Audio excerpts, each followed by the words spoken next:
Today we are talking about the papacy and whether or not it's affirmed in the New Testament. This is a debate. There's actually more of a formal debate that we've got today for you between Suan Sonna and he's actually got a doctorate. He's got a PhD, Gavin Ortlund. We talked about that before the show. It's like, how would you like to be introduced today? But it's great to have both of you on. Suan, I think this is your first time on the channel, although I've been on yours. Is this your first time here? Yeah, first time on here. Nice. Well, welcome to the show. Gavin, same for you. This is the first time that you're here. So what I typically do on my channel when I host these kinds of debates is I watched other debate channels, and it can kind of get a little bothersome if there's like too much time spent on introductions at the first, because I want to see the content. Like I want to hear the debate, but I don't want to just like not say anything about my guests. So if you'd like to learn more about Suan or about Gavin, check the description of this video. We've got some bios there. You can go check out their YouTube channels and everything.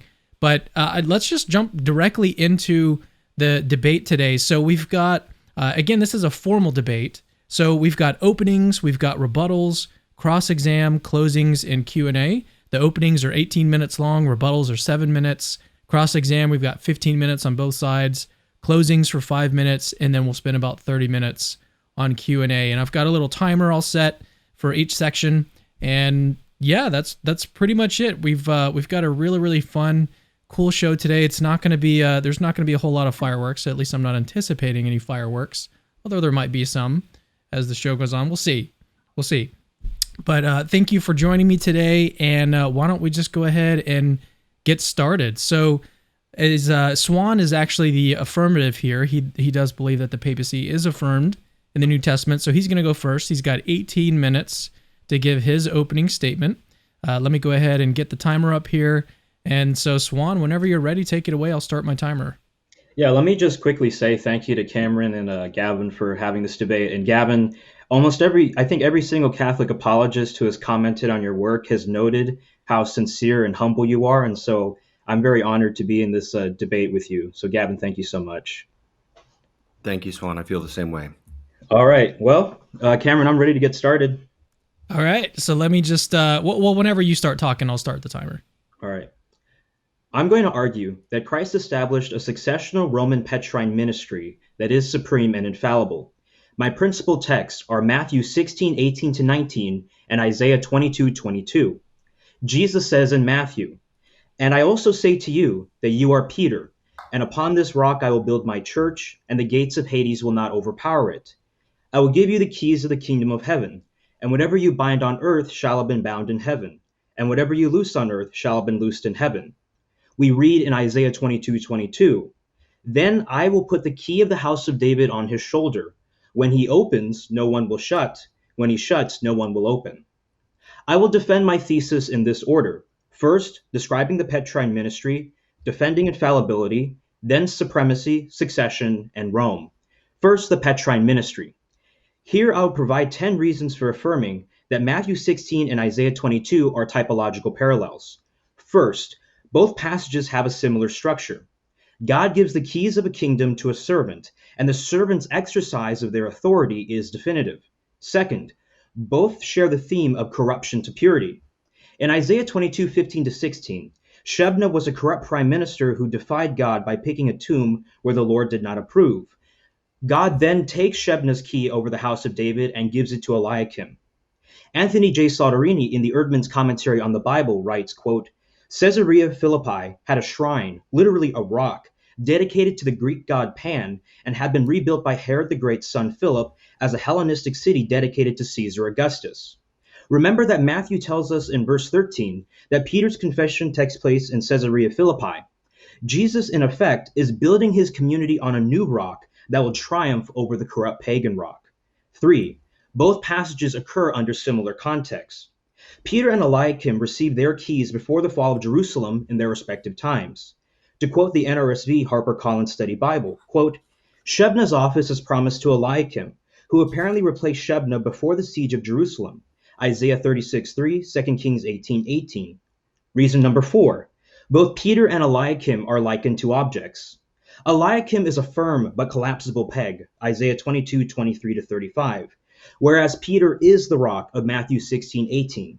This has been the consensus of biblical scholars since the 1970s. Number 5, Peter and Eliakim receive similar powers.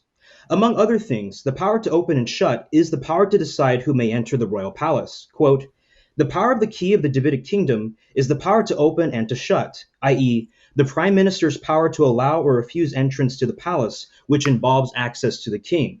This is said in the book Peter in the New Testament, a collaborative assessment by Protestant and Roman Catholic scholars. Similarly, the power to bind and loose, among other things, includes, quote, the power to ban members from the community and to readmit them. The Anchor Bible Dictionary, Volume 1. Rabbi Samuel Tobias Locks, in a rabbinic commentary on the New Testament, notes, open and shut is not dissimilar to bind and loosen here in Matthew. Reason number 6, Peter and Eliakim appear first on the list of their king's disciples. Archaeologist Roland DeVoe writes in his book Ancient Israel, Its Life and Institutions, quote, like the Egyptian vizier, the master of the palace or the prime minister was the highest official in the state. Eliakim's name comes first in the list of 2 Kings 18:18. He alone appears with the king in 1 Kings 18:3. And Jotham bears this title when he acts as regent of the kingdom, 2 Kings 15:5, as the vizier did in the absence of Pharaoh. Likewise, Peter's name appears first in every list of the king's disciples. Mark 3:16-19, Matthew 10:2-4, Luke 6:14-16, Acts 1:13. Matthew 10:2 even calls Peter first, or protos, quote, which is meant not just first on the list, but a privileged status. Judas, the most dishonored, is last. That's according to Dale Allison in the Oxford Bible Commentary. Number 7, Jesus elsewhere references Isaiah when his messianic identity is revealed. Jesus cites Isaiah 58:6 and 61:1-2 when he reveals in the synagogue that he is the Messiah, Luke 4:16-21. Isaiah's appearance in Matthew fits this pattern. Number 8, the disciples are already described elsewhere with royal imagery. Christ promises the disciples 12 thrones from which they will judge Israel. Matthew 19:28, Luke 22:30. Solomon, a son of David, appointed 12 governors over Israel. 1 Kings 4:7. Number 9, the parallel is widely recognized by New Testament scholars. Craig L. Blomberg, in a commentary on the New Testament use of the Old, writes, quote, the keys to the kingdom, 16:19, almost certainly is based on the identical metaphor in Isaiah 22:22. R.T. France, in Matthew, Evangelist and Teacher, writes, quote, Isaiah 22:22 is generally regarded as the Old Testament background to the metaphor of the keys here. Patrick Gray, in the Rutledge Guidebook to the New Testament, 2017, writes, quote, many scholars discern an allusion to the ancient Israelite practice of the king granting authority to a prime minister, who, as holder of the key of the house of David, is deputized to make binding decisions on his behalf. Number 10, this parallel is consistent with the Davidic covenant. God promises David in 2 Samuel 7:8-14 that one of David's sons will establish his kingdom and throne forever, and that this son will also be God's son. Luke 1:32-33 reveals that Jesus is the foretold son who will establish the Davidic king forever. Peter Gentry and Stephen Wellum write in their book, Kingdom Through Covenant, quote, according to the New Testament, this is what happened. The eternal house or seed is fulfilled in Jesus Christ, a descendant of David, who according to his resurrection is an eternal person. And through the coming person and work of Jesus Christ, an eternal kingdom has already begun. 2 Peter 1:11. The authors of the New Testament make plain that ever since Jesus ascended to the right hand of the Father after his resurrection, he has been ruling from an eternal heavenly throne. Acts 2:29-36, Hebrews 12:22-24. In other words, the eternal Davidic kingdom has already begun. It is no surprise, therefore, that Jesus would resurrect the office of prime minister as he, the true and final son of David, rebuilt the Davidic kingdom in the New Testament. Let us now turn to infallibility, supremacy, succession, and Rome. First, infallibility. Peter uniquely received the keys and the heavenly power to bind and loose. First, the power to bind and loose is the rabbinic power to interpret scripture and discipline the community with divine authority. Craig S. Keener, in the 2014 IVP New Testament commentary, writes, quote, rabbis also use these terms, binding and loosing, regularly for administrative authority in interpreting scripture. Keener also notes, quote, many Jewish people felt that the Jewish high court acted on the authority of God's tribunal in heaven, in a sense ratifying its decrees. In the 1988 Translator's Handbook of the Gospel of Matthew, we read, quote, Heaven here, 1619, represents a typical Jewish way of referring to God without mentioning his sacred name. Therefore, one scholar states, everything decided by the lower court is confirmed by the superior court, i.e., God himself. In other words, Jesus is reassuring Peter that whatever he binds and looses on earth shall have already been bound or loosed by God himself, meaning Peter will not act without divine endorsement. Thy will be done on earth as it is in heaven.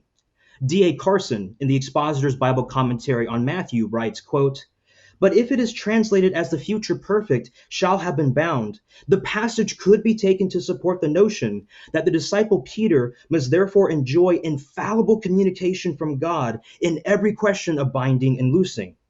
Charles Talbert, in his 2010 commentary on Matthew, writes, quote, the translation will have been bound or loosed in heaven represents in Greek a periphrastic future perfect passive. Traditionally, this has been interpreted to mean not that heaven ratifies Peter's judgment, but that Peter's judgment reflects what God has already determined. Gundry, 1982, 335, Chamberlain, 1957, 80. Indeed, Robert Gundry writes in his 1982 commentary on Matthew, quote, the allusion to scribal activity in the figure of keys leads us to think of the present form of the kingdom in the church. This agrees with the earthly locale of Peter's binding and loosing, and with the emphasis throughout Matthew on partial realization of the kingdom now. The passives will have been bound and will have been loosed imply divine action. In other words, God will providentially guide and protect Peter when he binds and looses. The Erdman's Bible Dictionary nicely summarizes my point, quote, in conferring upon Peter authority as head of the church, Matthew 16:19, Jesus uses the rabbinical terms to bind and to loose. Thus, Peter is given the authority to determine the rules for doctrine and life, and to demand obedience from the church, reflecting the authority of the royal chamberlain or vizier in the Old Testament, see Isaiah 22:22. Second, Peter uniquely possesses the keys and the power to bind and loose. If one accepts the Isaiah-Matthew parallel, then the new Eliakim typology naturally applies to one person, Peter being the best candidate. Moreover, Peter is explicitly given the keys, whereas the rest of the apostles are not. Furthermore, Jesus need not invoke the keys in Matthew 18:18, since binding and loosing were well-known rabbinic terms for disciplinary action, for which Matthew 18 is concerned. The apostles do not need the keys in 18:18 for the passage to make sense, whereas 16:19 needs the keys for the Isaiah 22:22 parallel. Indeed, W.D. Davies and Dale Allison note in their International Critical Commentary on Matthew, quote, we do, however, still insist that Peter is thereby not put on the same level as his fellow disciples. It remains true that only he is explicitly said to have the keys. More significantly, verse 19 cannot be isolated from verse 17 and 18, and in these last, Peter is spoken of in terms not applicable to anyone else. Also, it should not be overlooked that whereas 18:18 concerns the local community or assembly, 16:19 is about the church universal, verse 17. Hence, the authority bestowed in verse 19 is implicitly wider than that given in 18:18. Indeed, although Kent A. Homer in the Wycliffe Bible Commentary chastises papal supremacy as, quote, unscriptural, he readily admits that Christ to thee, when handing the keys, quote, relates this promise to Peter alone. He specifically cites Peter's unique role in the Acts 15 Jerusalem Council, to which I will now turn. I hold that the apostles do share the keys with Peter insofar as they participate in his ministry and are thereby in communion with him. Peter says in Acts 15:7, brothers, you know that in the early days God made a choice among you that by my mouth the Gentiles would hear the word of God and believe. And then he speaks for the entire church in verse 11. But we believe that we are saved through the grace of the Lord Jesus in the same way as they, the Gentiles, are. James, the monarchical bishop of Jerusalem, then coincides with Peter's judgment and applies it over the Jerusalem diocese. In other words, a bishop in communion with Peter participated in his ministry to open the church to the Gentiles. Thus, James possessed the keys by being in communion with Peter. Second, supremacy. Like the Davidic prime minister, Peter exercises universal and immediate jurisdiction. Let us examine the authority of the Israelite prime minister, otherwise known as the chief steward or the master of the palace. Quote, Roland DeVoe writes, quote, in Israel, the powers of the master of the palace were far more extensive, and the similarity between his functions and those of the Egyptian vizier is even more important than the verbal resemblances. The vizier used to report every morning to the pharaoh and receive his instructions. He saw the opening of the gates of the royal house, that is, of the various officers of the palace, and then the official day began. All the affairs of the land passed through his hands. All important documents received his seal. All officials were under his orders. This is obviously the dignity which Joseph exercised according to Genesis. He had no one above him except the Pharaoh, and he was appointed over the whole land of Egypt. He held the royal seal, Genesis 41:40 to 44. And to describe his dignity, the Bible says that Pharaoh, quote, put him in charge of his house. He made him, in fact, his master of the palace. Genesis 41:40, 45:8. In N.D. Mettinger's book, Solomonic State Officials, Mettinger similarly argues that the Israelite prime minister enjoyed Joseph's universal and immediate jurisdiction under Pharaoh.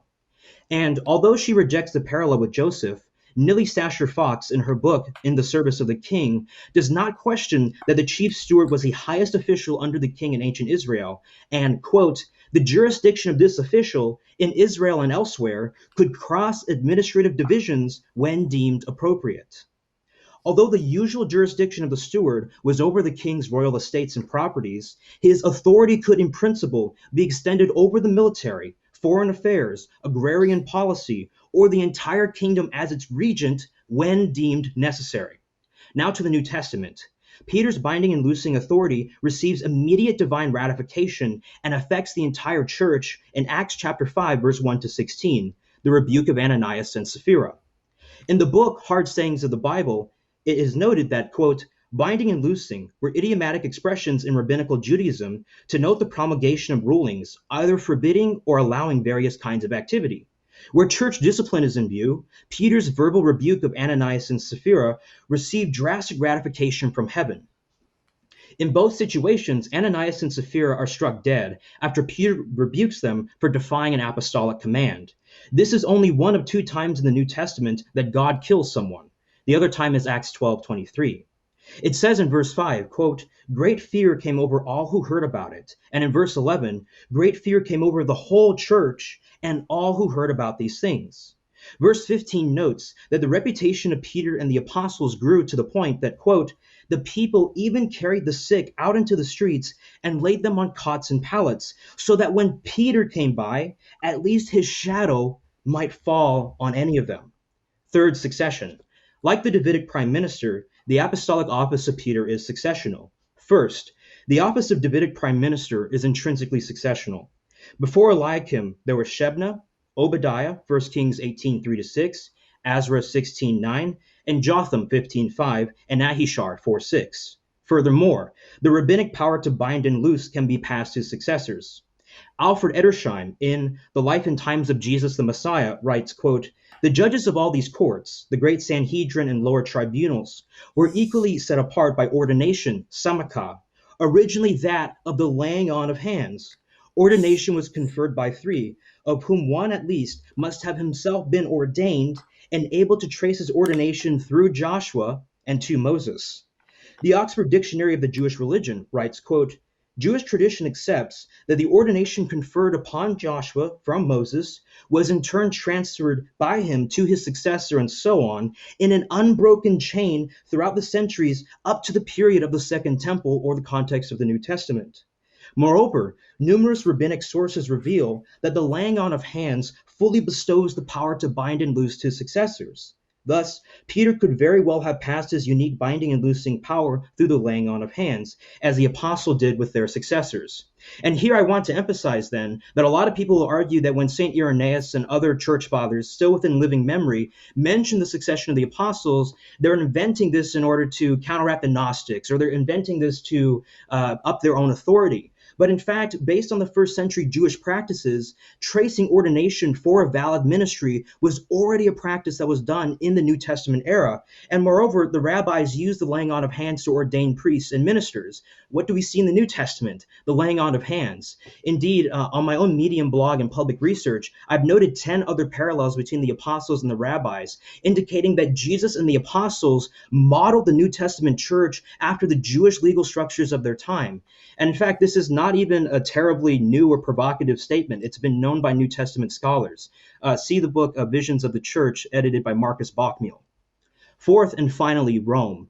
It is no accident that the papacy is located in Rome. First, the prime minister in the Old Testament always operated from a capital city.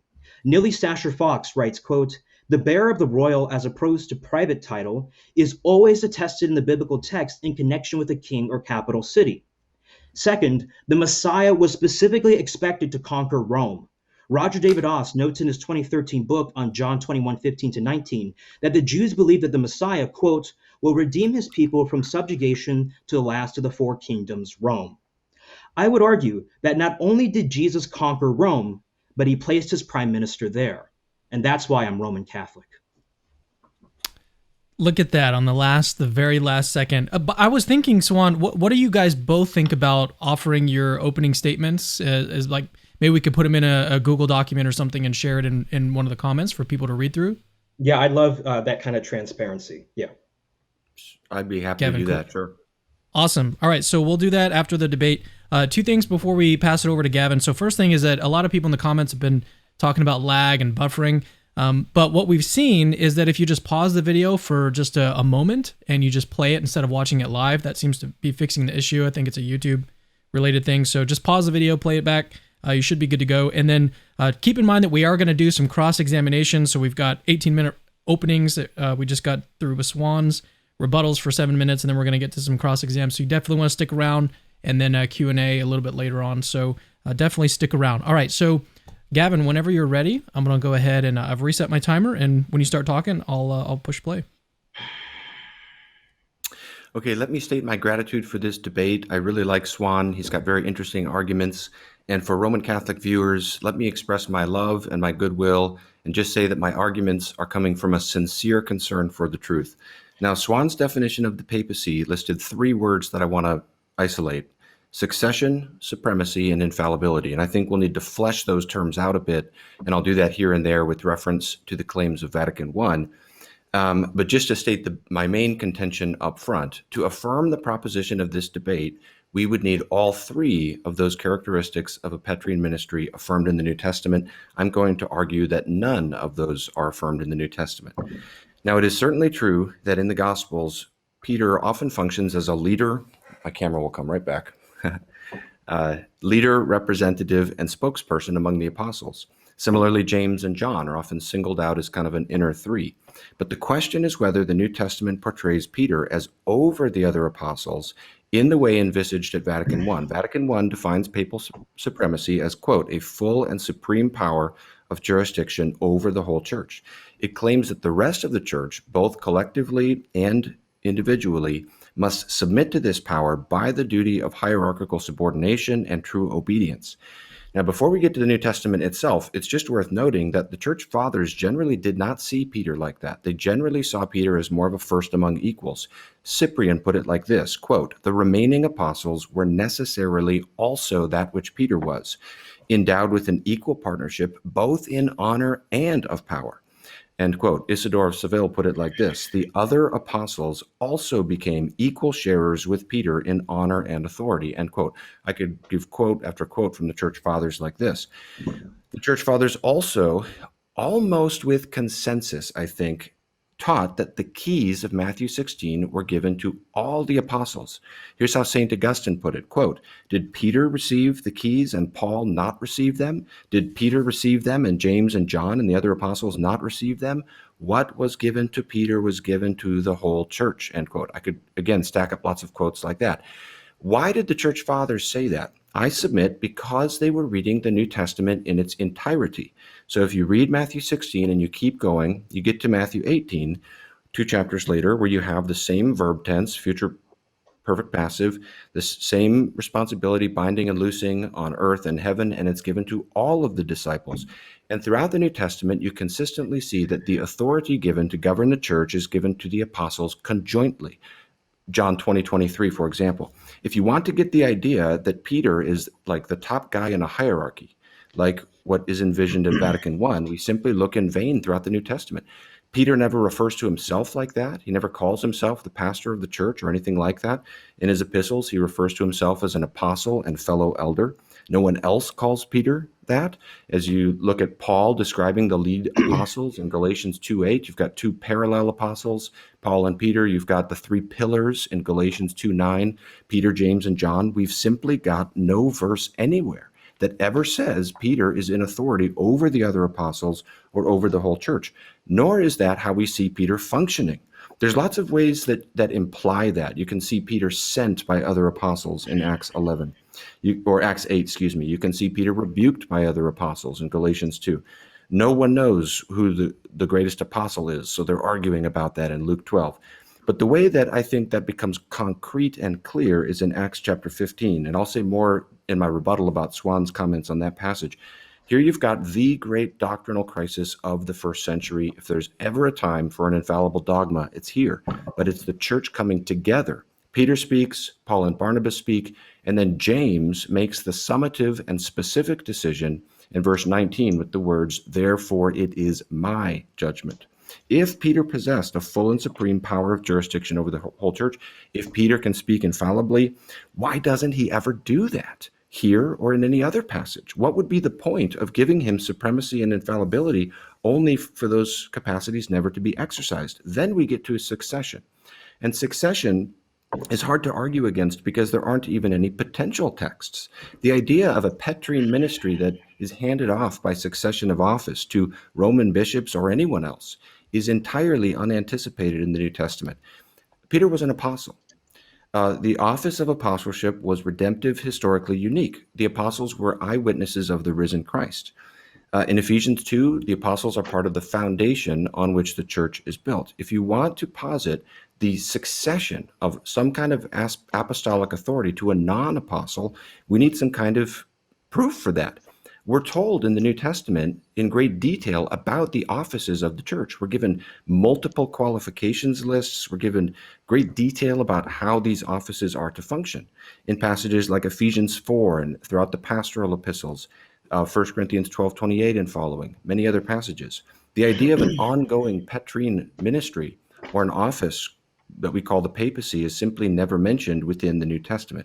Now, because of the dearth of any clear or explicit affirmations of the papacy in the New Testament, people often try to argue for it from more oblique angles.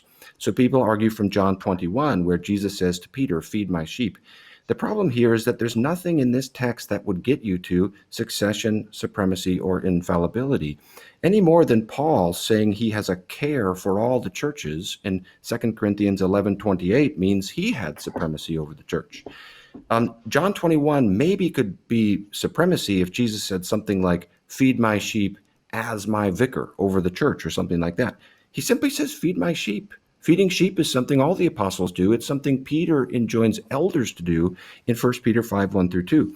John 21 is about Peter being restored as an apostle. That's why it's repeated 3 times following his 3 denials. And I can point to something like a patristic consensus that is how to read that passage. The church fathers didn't see any unique authority for Peter in the charge of "feed my sheep" in the main. A similar passage is Luke 22, where Jesus says to Peter, "When you have turned again, strengthen your brothers." Again, this falls vastly short of succession, supremacy, or infallibility. You could maybe get supremacy if Jesus said, "When you have turned back, strengthen your brothers as their head," or something like that. But all that is said here is consistent with Peter being an apostle who's restored after his denials of Christ. And I, again, can point to something close to a consensus among the fathers on that point. Ultimately, the attempt to read things like supremacy or infallibility back into passages like John 21 or Luke 22 is post hoc. It doesn't come from the text. You can try to read it back into the text, but it's not a necessary implication from the text. So that leaves us with Matthew 16. And let me here address this passage, and in particular, the Eliakim parallel that Suan has drawn attention to. My response to this is what I call the typology run amok counter-argument.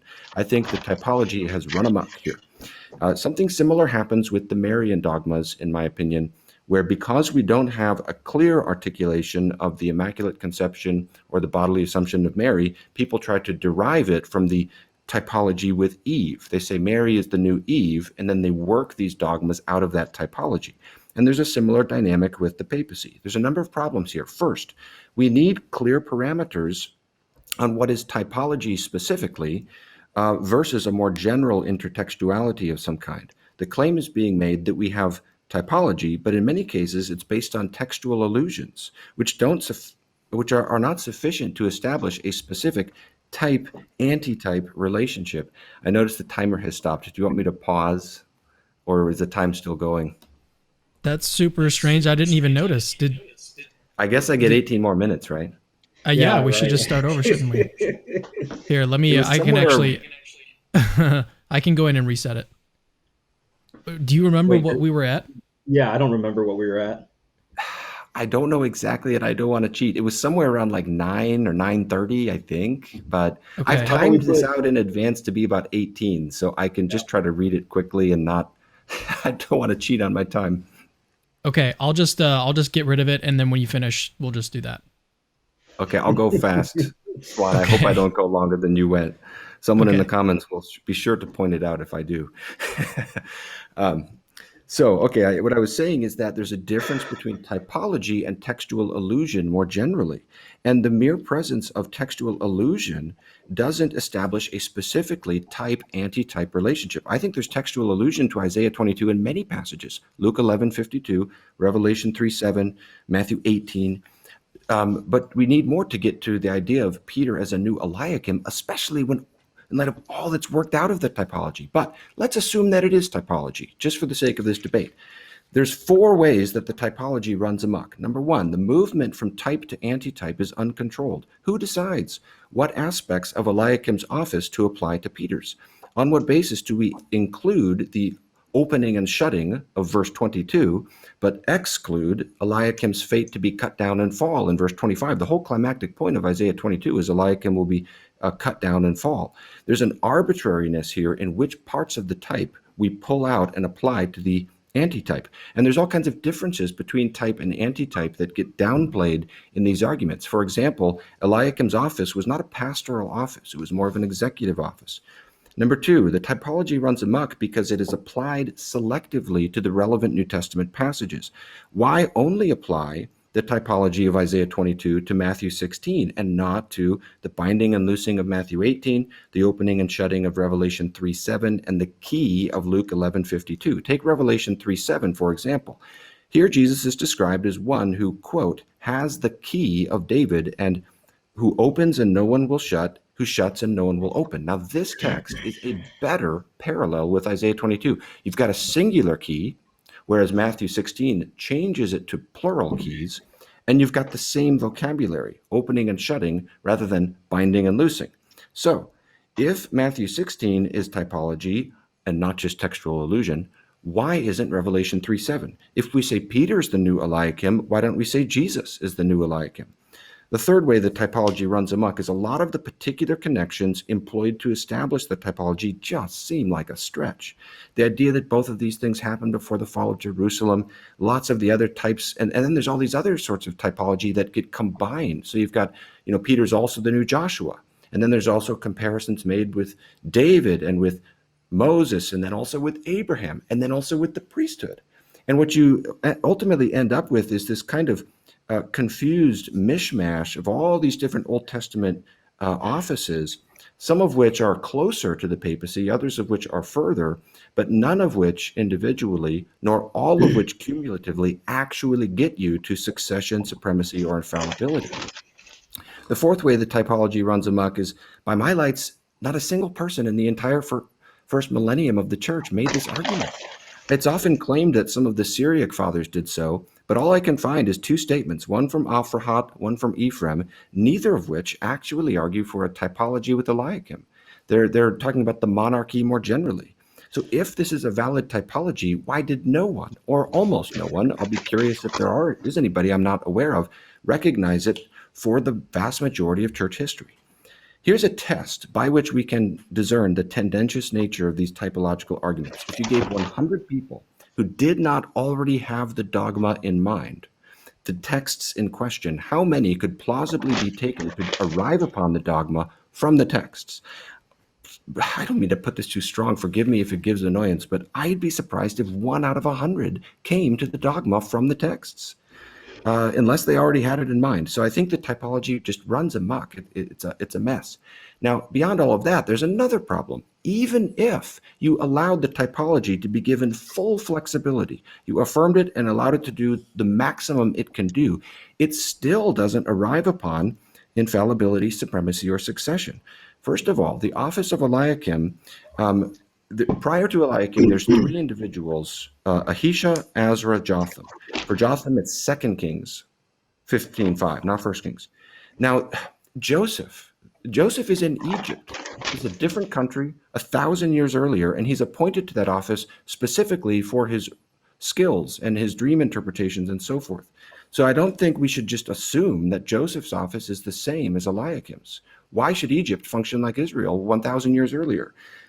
Beyond that, it's not clear that this is a continually successive office. The word translated steward, I don't think prime minister is a good translation. It's simply a participle from the verb to help, hashokain. So a helper, so it's usually translated as steward or administrator.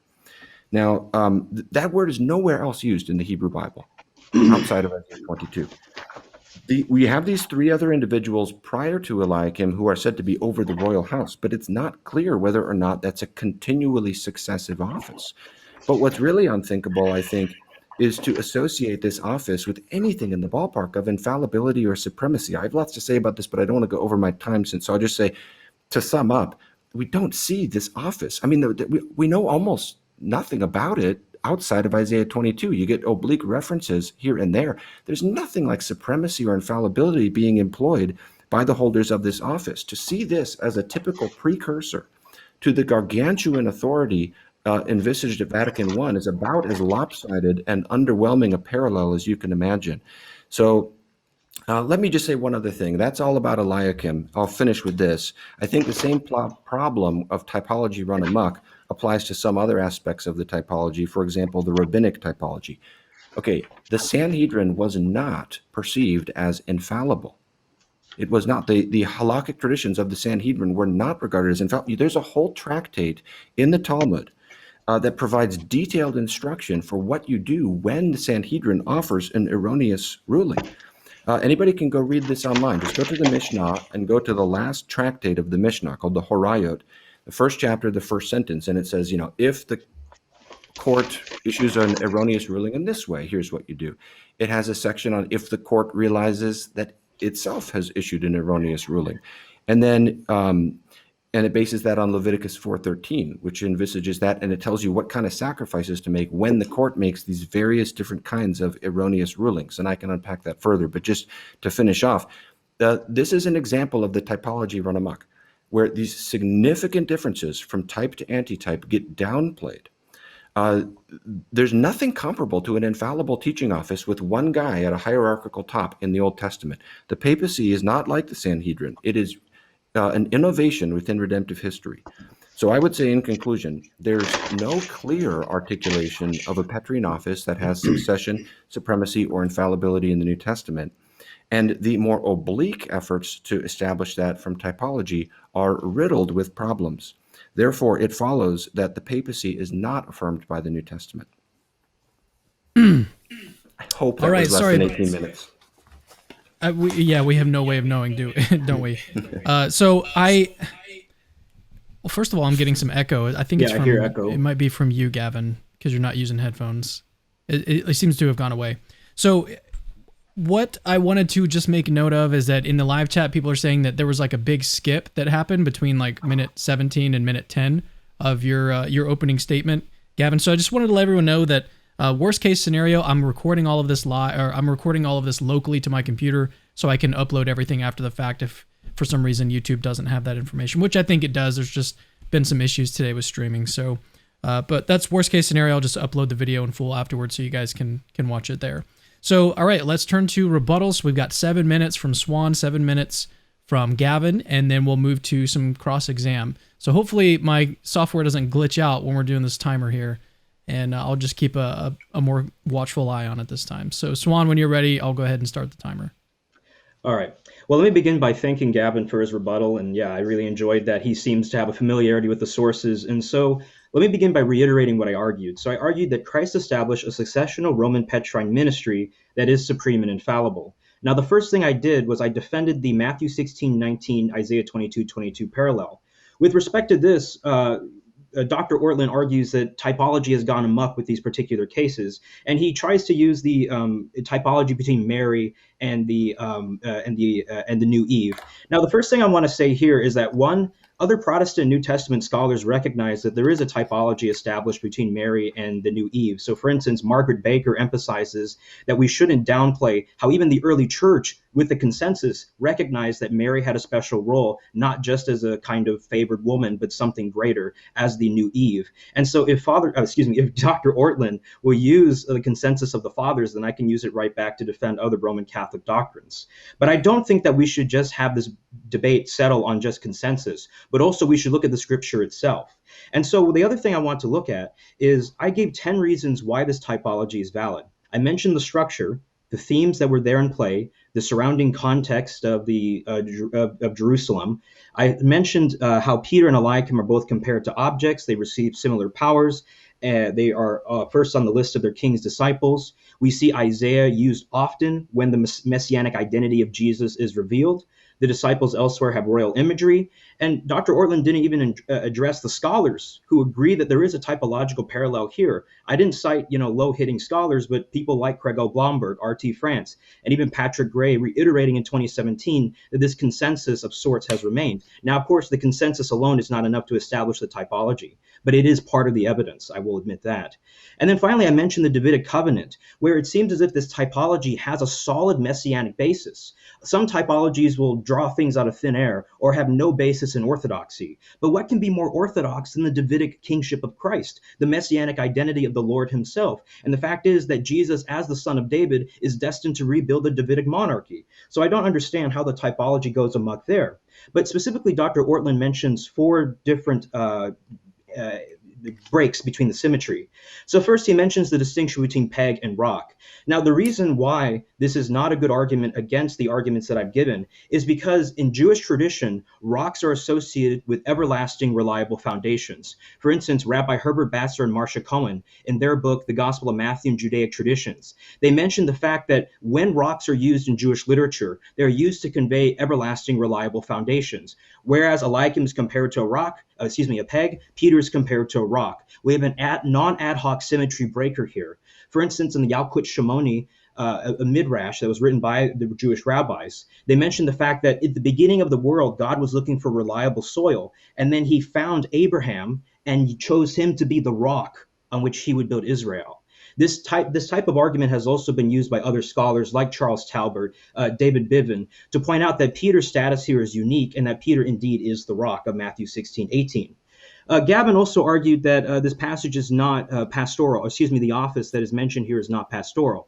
Well, let me remember that in Isaiah 22:21, Shebna's tunic and girdle is given to Eliakim. Now, both of these were worn by priests, tunic in Exodus 28:4, Leviticus 8:7, Ezra 2:69, Nehemiah 7:69 or 7:70, depending on your translation. And girdle in Exodus 28:4, 28:39, 28:40, 29:9, 39:29, and Leviticus 8:7, 8:13. And so we see here a prime minister in the Old Testament who's dressed up like a priest. And so we see then a kind of melding of the two offices together. And in fact, I believe it's John Oswalt in his commentary on Isaiah 139.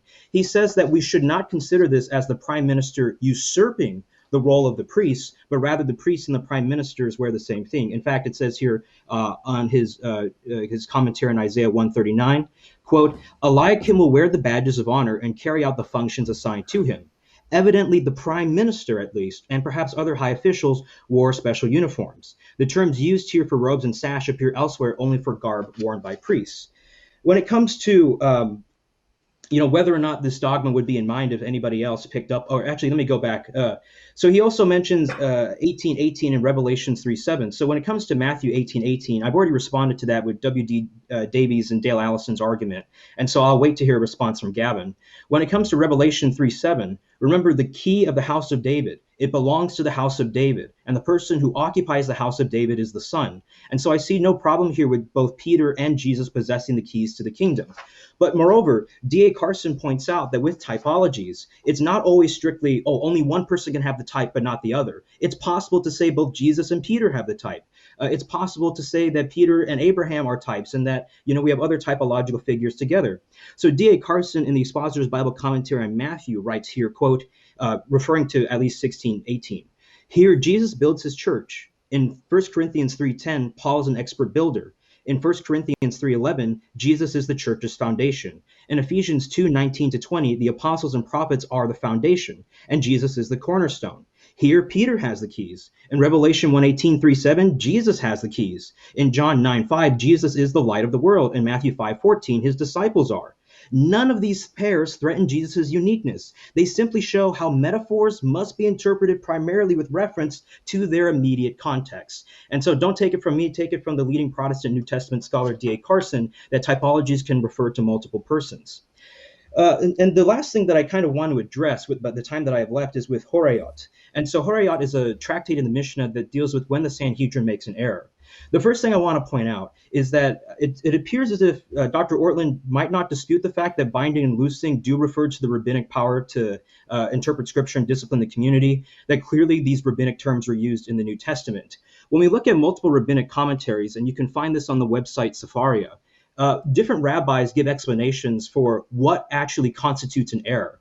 And what constitutes an error is, for instance, there's a story about one rabbi who pretended that he had the authorship of his master, and he issues a ruling.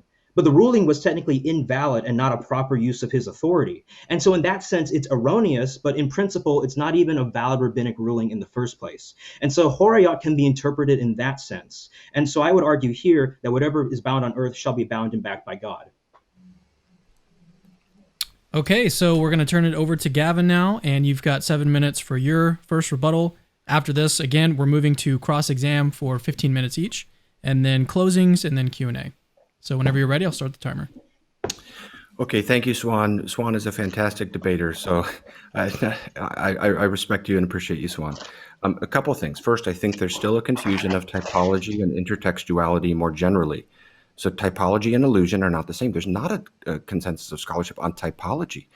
Second, I wasn't drawing a distinction between the rock and the peg. I was making a more general point that there's arbitrariness in what is selected from the type. For example, the entire argument in this debate for papal succession rests on typology. So if we say that Peter's office is successive because it's the antitype of Eliakim's, why isn't Revelation 3:7 successive? You see, of course, Jesus can also be the type. The point is there's arbitrariness in how the typology is applied. It gets applied differently to one passage versus another. Why? A lot of the 10 arguments, a lot of these particular connections I think are a stretch, but my main point is fine. They just prove an intertextuality. They don't prove typology specifically. And even if they do prove typology, again, the significant differences between type and antitype are being downplayed. Eliakim's office was not priestly. He's not wearing priestly garments. The priestly garments, according to Exodus 28, are a breastpiece, an ephod, a broidered coat, and a turban. Eliakim wears none of those. There's no statement in the Old Testament to the effect that this office is a priestly office, and it's certainly nothing in terms of supremacy or infallibility. These typological arguments are just such a stretch. A couple of specific points. Peter's shadow, healing people. It's almost like people go through the New Testament and find anything positive about Peter and argue for the papacy from that. That's not a proof of anything in the realm of infallibility, supremacy. Paul has handkerchiefs that heal people. Peter being listed first, that doesn't mean he has greater authority. Judas is listed last, and that doesn't mean Judas has less authority. The Sanhedrin was definitely viewed as fallible. I didn't really catch the response to this. I've heard in other contexts reference to some rabbis' claims about infallibility for the Sanhedrin, but the only ones I can find are from like the 18th century, like Rabbi Shabbatai Bas, who says that in the 1700s. Well, that's not good historical evidence. We're looking for how the Sanhedrin was perceived in Jesus's time, the time when Jesus spoke these words. Meanwhile, we've got a whole tractate in the Mishnah going through case after case of what you do in the case of erroneous rulings. Now, I want to return to Acts 15. This may be the key text for the whole discussion, because here we go from more abstract principles to more concrete in-action realities. Here, some of these principles, and certainly the typology, is difficult to know what to do with at times, but here we see how the early church actually functioned. Now, I think a lot of the arguments here are a real stretch. Acts 15:7, Peter's saying, by my mouth. That's just talking about Peter sharing the gospel with the Gentiles. That doesn't mean supremacy, infallibility, anything like that. What sometimes people say, well, James was simply confirming what Peter had already said. I think that is singularly unconvincing for three reasons. Number one, James doesn't say that. He doesn't say Peter was right. He quotes Amos 9. He says, therefore, it is my judgment. Second, James doesn't say the same thing as Peter.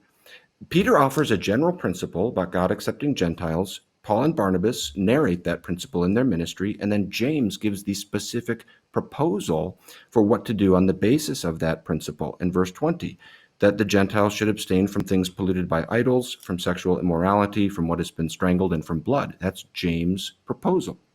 Third, if James is simply confirming what Peter says, why would anyone need to confirm it? If Peter has full and supreme power of jurisdiction, this is the scenario for which we supposedly need the papacy, to offer an infallible dogma. If Peter has that authority, why would anyone need to confirm it? Now, the general thing with typology that I would just say is a lot of the connections are really a stretch. The idea that the Messiah will be expected to conquer Rome, this is an argument that, Roman primacy and things like that. Again, to get from point A to point B with the typology becomes very arbitrary. Let me just mention two other things that may have come up for viewers that I would be remiss if I didn't touch on. First, too briefly, what about doctrinal development? Why can't the papacy develop? There's two problems. One is there's a difference between a doctrine that becomes more clear in how it is understood and an office. An office is either there or it isn't there. The second problem with why doctrinal development can't solve these problems of the lack of clear proof for the papacy in the New Testament is Vatican I uses language like what was known in every age has always been understood by the Catholic Church with respect to papal supremacy, with respect to papal infallibility. It uses the language of the constant custom of the Church demonstrating this. So Vatican I is claiming this has been the historic practice throughout church history. One other thing is I'd be remiss if I didn't comment on the rock. Someone out there is going to let me have it in the comments. Well, they're probably going to let me have it in the comments anyway, but they'll definitely let me have it in the comments if I don't touch on who's the rock. Okay, I take a view essentially that it is Peter in confessing Christ. The three main interpretive options among the fathers are Peter's confession, and Christ. I don't think those are mutually exclusive. I think the rock there is polyvalent. And again, it'll come back on in just a second. This is the whole context of the passage. Peter is speaking on behalf of the other apostles in Matthew 16.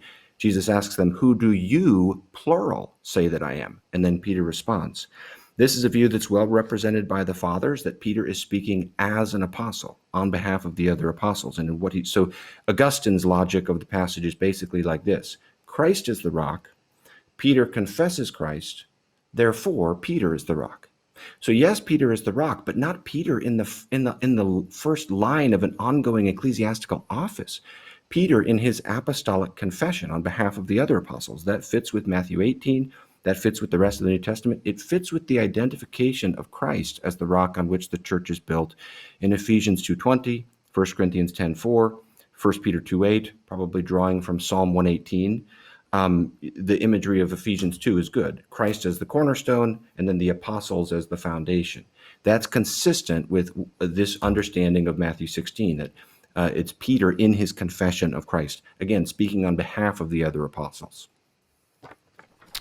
Okay, so now we're going to turn to cross-exam, 15 minutes for each person, be able to ask questions of the other. And what I'm going to do at this point is switch to another scene where it's just the debaters side by side. And here we go. So, Suan, you've got 15 minutes to ask questions to Gavin, and then we'll turn it over. I'm just going to do this one, the timing on my phone. So whenever you start, Suan, I will start my timer, and then I'll let you know when it's time to switch. Sorry, Suan. I actually I had you muted because all of your paper turning was a Oh, little bit sorry. distracting. It's a good All debate right. tactic. Sorry, I honestly didn't mean that. Sorry, No doctor. problem. Yeah, I mean, so Dr. Ortlund, let me first ask you. So, I mean, you affirm, right, that Jesus rebuilt the Davidic kingdom in the New Testament as the son of David in fulfillment of Second Samuel chapter 7. Yes, the teaching that Jesus is the Davidic Messiah, I think, is very clear in the New Testament. You see it in Luke 1, for example. Yes. Okay, and then your question was, to what extent can what's there in Eliakim's situation translate over to Peter? Is that a fair summation? No, I mean there'd be a lot of things to Mm, that. I mean, for one thing, as I think we need to have clarity about what the office of Eliakim is. So, what is right. being dragged over? I actually don't know that that's a continually successive office. So, I mean, even after Right. the And Babylonian exile, after those 70 mhm. years, we've got Zerubbabel, the governor. Does he have a steward? I don't think we have any evidence of that. Well, okay. So my first question would be: so I argue that it was intrinsically successional, and you even cited some of the predecessors of Eliakim, and so I'm confused on why it wouldn't, at least in principle, be successional. It could be my point. My point is, I don't know. I don't think we have any way of knowing whether it's continually successional or an occasional office. Again, Okay. the What do you mean by word occasional? something that you see sporadically rather than continuously. Okay. So then, okay. So what evidence is there in the Old Testament that it's a sporadic office? Uh, I'm not arguing that we have evidence that it was a sporadic office. I'm saying I'm not sure whether it's continual because we don't see it other than with three oblique references and then Isaiah 22. It looks to me like this office is a relatively minor office throughout the Old Testament. We've got the Right. whole And Shebna Eliakim uh, transfer there in Isaiah 22. Outside of that, I mean, for example, I don't think there's any successors of Eliakim that I'm aware of. right. Yeah. hmm Yeah, I mean, so I mean, I could grant all that, right? Because Eliakim is compared to a collapsible peg. He gets the keys before the destruction of Jerusalem, and Nebuchadnezzar, takes over, right? And so my point here is that, but we know the predecessors of Eliakim, and even you acknowledge the three. And moreover, I mentioned three Israelite scholars who recognize this particular office: J.D. Medinger, Nilly Sasher Fox, and Roland DeVoe. And so I'm not sure why I should take your testimony over theirs. Well, I'd have to look at those scholars. I'm not sure what they're saying exactly. I'm not sure that they say it's a continually successive office or whether they're just saying those are predecessors. But let me just grant this point because I actually see this as a minor point in the big picture. Sure. I'm not sure whether it's continually successive. Even if it is, that doesn't really do much to change things so far as I can see. Okay, and then so, but I remember your question, your objection was that it seems as if things are arbitrarily carried over, right? So we don't carry some things over about Eliakim, but we carry other things over. What do you think is arbitrarily carried over or dismissed in the connection from Eliakim to Peter? Well, that was one of the concerns. Um, I mean, I think the big picture, if I were to try to kind of just see the forest, not the trees on this, would be it looks like the papacy and Eliakim's office really are apples and oranges. Um, as I say, I don't think Eliakim was a priest just because he wore a robe and a sash. That's actually not the priestly garments, nor do I Yeah. see any proof elsewhere that he's a priest. So I don't really see these as comparable. Certainly, in terms of Well, if so we're trying let's, to get, yeah, sorry, just to finish this sentence, if we're trying to get sure. supremacy and infallibility, I just don't know where we get that from this office. Yeah, so I mean, when it comes to the point about Eliakim being a priest, I mean, I mentioned not just Exodus, I think you cited Exodus 28, but multiple other passages in which the tunic and girdle are worn by priests. And then I cited John Oswald's commentary on Isaiah 1 to 39, where he also mentions, yeah, this seems to be standard wear among Israelite officials to be dressed like priests. And so I'm confused on what exactly the problem is here. Um, well, I need to look at that commentary, but the problem is that it Yeah. doesn't look Mhm. like that is the priestly garments in some. It looks like there's an assumption made because there's some similarity of garments, therefore he's a priest. If he's a priest, I Yeah. would like, or if he's functioning in a priestly capacity, gosh, it'd sure be helpful to see the holder of this office ever in the Old Testament do something priestly. Mm. Yeah. I mean, so. Um, Yeah, I mean, I would recognize that I think Eliakim is a foreshadowing of the priestly prime ministerial office combined together. And so we'll have to just kind of side note that for now. And so let me see here. And so let me look at some of the other arguments that you gave. Okay, so I'm interested then on, I gave several different arguments or parallels between why I think the Eliakim Peter typology is valid, right? And you said this is typology amok. Can you show me a standard by which I could actually make a typological parallel to you? Okay. Because of I've been thinking about this question and with various other examples of typology. Because typology can be such a slippery thing, I would say two things. First of all, I would say whenever we're making any typological argument, it will be helpful to not base everything just on the typology. That's just a general note of caution methodologically to whatever extent we can. But to answer your question, I'd say that the thing we want to look for is textual warrant. So we've got textual warrant for how typology works in other cases where, we see a typology with the tabernacle, the curtain of the tabernacle leading into the immediate presence of God, the Holy of Holies.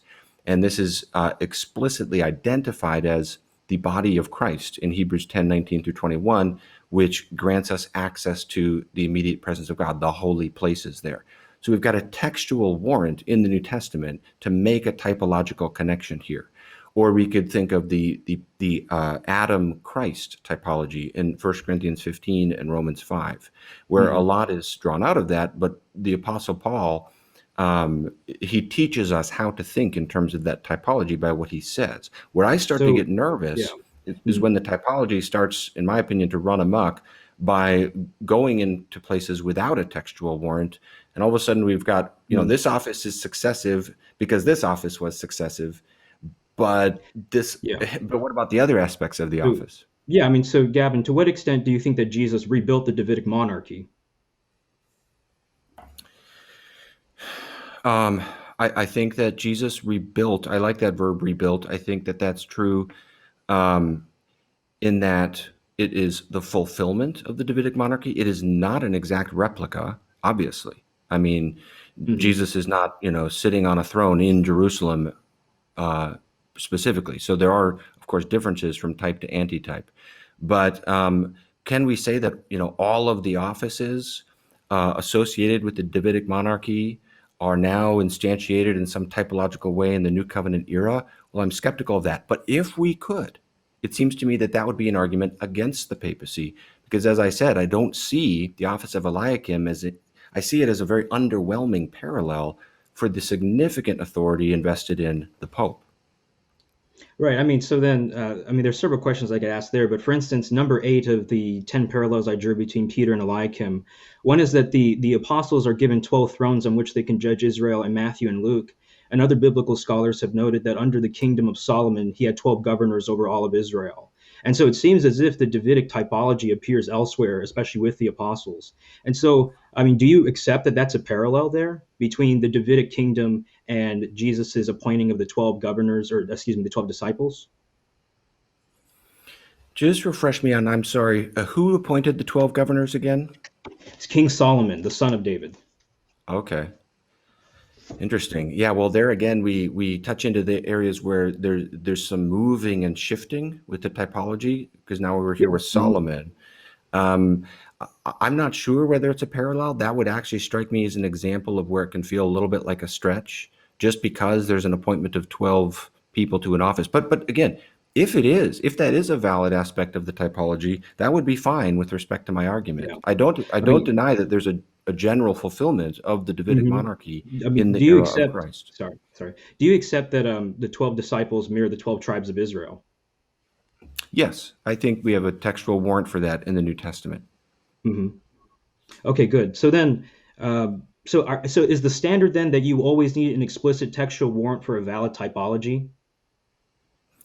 I think to the extent that the typology starts to do work dogmatically, particularly when it is not combined with other non-typological texts and appeals, to that extent, we are going to be needing a strong textual warrant, or at least some other really good reason, because it's not difficult for typology to run amok. I mean, think of all else you could prove. You could prove the Pope has military powers because he's the new Joshua. Hmm. I mean, that would be as no less arbitrary an implication from typology, so far as I can tell. So it just becomes a hermeneutically dangerous way of Yeah, I arguing, I mean, think. so then what are your thoughts on, for instance, R.T. France, Craig L. Blomberg, and Patrick Gray citing the fact that many scholars accept that there is a typological parallel here? I know consensus is not foolproof, but it seems as if other people have recognized this point, and it's not necessarily just Roman Catholic Swan over here. Right.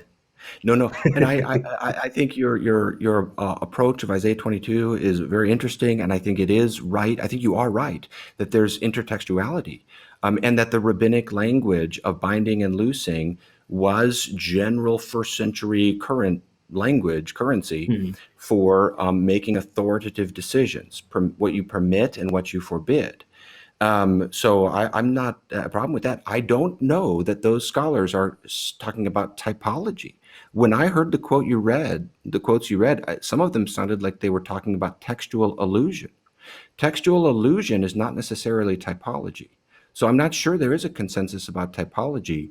Again, as I said, if there were, I think that still would not grant the papacy from this text. But I don't. I think we need to be cautious that just because language is utilized, therefore it's a type. Mhm. And then what do we Well, pull out of yeah. the type? Well, so for instance, you accept that Jesus is the new Moses, right? Or the prophet that, in Deuteronomy, Moses says, a prophet like me will arise from among you, right? Yes, I think And so that's you also accept that, right? Right. And yes, so, I I do. mean, consider passages like when Jesus ascends the mountain with the 70 in Luke's gospel. It doesn't say explicitly, oh, and Jesus here's the new Moses. Or consider passages in Mark and Matthew where Jesus says he looks upon the people like sheep without a shepherd. He takes pity upon them. That was also said of Moses. It doesn't say, oh, we have a new Moses typology here. And so it seems as if we don't always need an explicit citation from Scripture. What we need is the fundamental uh, bedrock of the typology or the identity of Jesus there. And then we can extrapolate properly onwards. One of the differences, though, with Peter as the new Moses is there is a more explicit identification of that in the book of Acts, Right. Yeah. where Mhm. so we have a clear basis for that. It's not just based Yeah. upon these sort of vague, similarities. And so the point I'm making, Dr. Ortland, is that, so we see Jesus is said to be the new Moses. And then we see things where, minor phrases or references that might seem ambiguous, we can start picking them back to the new Moses typology. I'm saying here that with the David typology between Jesus and David rebuilding the Davidic kingdom, we can also start linking these types together based upon the messianic identity and quest of Jesus to rebuild David's kingdom. And so I'm not seeing here why this is a relevant disanalogy. Well, we're in agreement that Jesus is the new David. He's the Davidic ruler. I think that um, in terms of what we work out of that, I think caution and close attention to the text is warranted. And I've tried to lay out some of the worries I have of how that can run amok. The Jesus as the new Moses, that's not just based upon sort of oblique similarities. I mean, I'm sure you can understand the worry here. I mean, when we switch it around, I'll ask you, when do you think typology does run amok? Do you think it Mhm. ever does become tendentious in how it functions? But I'm just singularly unconvinced by the new Eliakim argument because there's so many problems. I mean, there's so many points of disanalogy, in my opinion. I would think that for something as important as the papacy, Yeah. if there's an infallible teaching office, look, I want to follow Christ. If he's got to set up a church that has that, I need to know that. But I can't accept that on a sort of vague basis. Well, so then how do I know that you don't? So, for instance, when we debate our Muslim brothers and sisters, they'll say, if you want me to believe in the Trinity or believe in the incarnation of Jesus, where does Jesus say, "I am God, worship me"? Right? Or where does Jesus say that in those verbatim words? And so they have this ideal expectation for what they would like to see there, but they're not looking at what the evidence itself says. So how do I I know that would you're not applying an idealistic standard here? I think it's a very low bar standard. I'm open to anything. Of course, Jesus doesn't say, "I am God, worship me," but he comes pretty close to that, and the New Yeah. Testament makes Mhm. it explicit repeatedly. John 1, Hebrews 1, Colossians 1. I mean, it's one of the emphases. The whole climactic conflict between Jesus and the Pharisees in the Gospels is based on their concern of blasphemy. For the start of Mark, who is this who claims to forgive sins? And they know what he's claiming. Jesus does claim divine authority regularly. So that, I think, Jesus' divinity is clear in the New Testament. Mm-hmm. Cameron, are we out of time? Yeah, we've got about 3 seconds. So why yeah, don't I'm not gonna use that. why don't we go ahead and turn it over to Gavin now? So you've got now 15 minutes to cross-examine Suan, and then whenever you start, we'll transition. Okay, Suan, thank you again for the debate. I really like you, and I appreciate the way you argue. So thank you for your charitable spirit. Can you name, so going back to kind of flipping it a little bit on some of my concerns, because I'm genuinely not trying to be difficult here, but I genuinely am skeptical of these typological arguments and trying to explain a little bit why, and maybe you can speak to the concerns here. So we're told of some of these successors of Eliakim, or predecessors. Can you name any of the successors of Eliakim, or can we say anything about this office after Eliakim? Yeah, so God already tells in Isaiah 22 that Eliakim's a firm peg, but it will one day give way, presumably when King Nebuchadnezzar or Babylon attacks Jerusalem. And so we see here then that Eliakim is not referred to as a solid rock, but referred to as a peg that will give way. And so I don't think there are successors of Eliakim except for Peter. Okay, that's helpful. So would it be fair to say that there's a gap for 700 years or so between Eliakim and Peter? Yeah, I would say so, because Israel was awaiting the Davidic king. Thank you. That helps me. That helps clarify. Okay. Now, prior to Eliakim, then, outside of Isaiah 22, can you tell us about anything that is done by this office that would reflect supremacy or infallibility? Yeah. So, for instance, with Jotham, I think Jotham's father was the king. I think his name is King Obadiah or something like that, and he was the king over Israel. He becomes incapacitated, and then Jotham becomes basically the regent over all the land of Israel. And so he can take over if the king is unable to rule or if the king is present away in a battle. Okay. Now, as I've looked through church history, I've only been able to find, really, actually, I can say I found no examples of arguments for this typology throughout church history. Now, look, I'm a Protestant. I don't think of the church fathers as infallible, but I do think that we're wise to listen to their witness as we seek to interpret the New Testament. And I love the church fathers. I spent a lot of time immersed in the church fathers. Does that trouble you? I mean, how would you respond to this concern that this is not a historic interpretation? Yeah, I mean, so it does trouble me because I wish I had patristic support for Matthew 16:19, Isaiah 22:22. But I guess because I was raised as a good Protestant, I also know that the scripture can speak for itself and that we can discern the scriptures and study it well. And so that's why I go to New Testament scholars who understand the Jewish background of the New Testament. And also, it's recognized by New Testament scholars that as the church becomes more Gentile, many Jewish nationalist elements of the scriptures are lost or forgotten, or the church doesn't know how to interpret it as time passes on. And so my point is not to disregard the fathers, but just to say that, it seems methodologically loaded to use what I call solus patris, where you say, oh, only the fathers, we can only interpret as far as they said or they exegeted. Because I know, Dr. Ortlund, you wouldn't accept the real presence or the new Eve typology and all that, or Mary as the Ark of the Covenant. And so, so be it. Well, spoken like a true Baptist. Thank you. Ex-Baptist papist. Yeah, we were joking about that. We need to find a good joke about Baptists and Catholics somewhere here. But I just to clarify, I actually do affirm real presence, and I'm open to the Ark of the Covenant typology textually. Oh, good. Okay, never mind. I'm sorry to assume that about you. Not a problem. I just wanted to clarify that for viewers. I mean, my worries are, again, what's worked out of the typology and the dogmas that are insisted upon from that. But that's another topic. Let me ask about the Sanhedrin a bit. Let's talk about the Sanhedrin. My study in the historical evidence and in the Mishnah makes me think that the Sanhedrin was not generally viewed as infallible. How do you see that? Do you think the Sanhedrin was viewed as infallible? So one point to make is that multiple times throughout the scriptures, not the scriptures, but in Jewish literature, so, the Talmuds and even the Mishnah or even other Jewish literature, it's emphasized that the Sanhedrin, whenever it rules on earth, it has the backing of heaven itself. And so I'd say that giving these multiple references, that's one data point that is relevant, right? The second data point that I'd mention is that in Michael Berger's book, Rabbinic Authority, in which he surveys the rabbinic literature on this issue, what he points out is, for instance, in the case of the excommunication of Rabbi Eliezer, the rabbis, so originally God sides with Rabbi Eliezer, and then eventually God sides with the rabbis who excommunicate him. And the reason why is because God sees that they use the proper procedure, and therefore God will back their rulings. And so Berger points out that the rabbis, at least in the second and late first century, at least they believed that they were not capable of error. And so when it comes to Horeot, I actually found the rabbinic commentary I was looking for. This is Hakam on Leviticus 4:22 on Sepharia, and it says, quote, "We have the example of Abaya in Gittin 60, who erred in a ruling as he had not first obtained permission from his teacher to issue a ruling. We have been told this specifically in Sanhedrin 5." And so the point I'm making is that even Berger makes this point in his book Rabbinic Authority, is that we need to be careful what we mean by error. And so I'd actually use the example of the Sanhedrin when it killed Jesus. I don't think that was actually a valid use of the Sanhedrin's authority. And the gospel writers, I think, are quite clear about that. And so I don't want to ramble on, but if you want me to, unfold that. So thank you. So to summarize, would you say then, yes, the Sanhedrin was infallible as long as they're following the right procedure? Yeah. Mm-hmm. Okay. So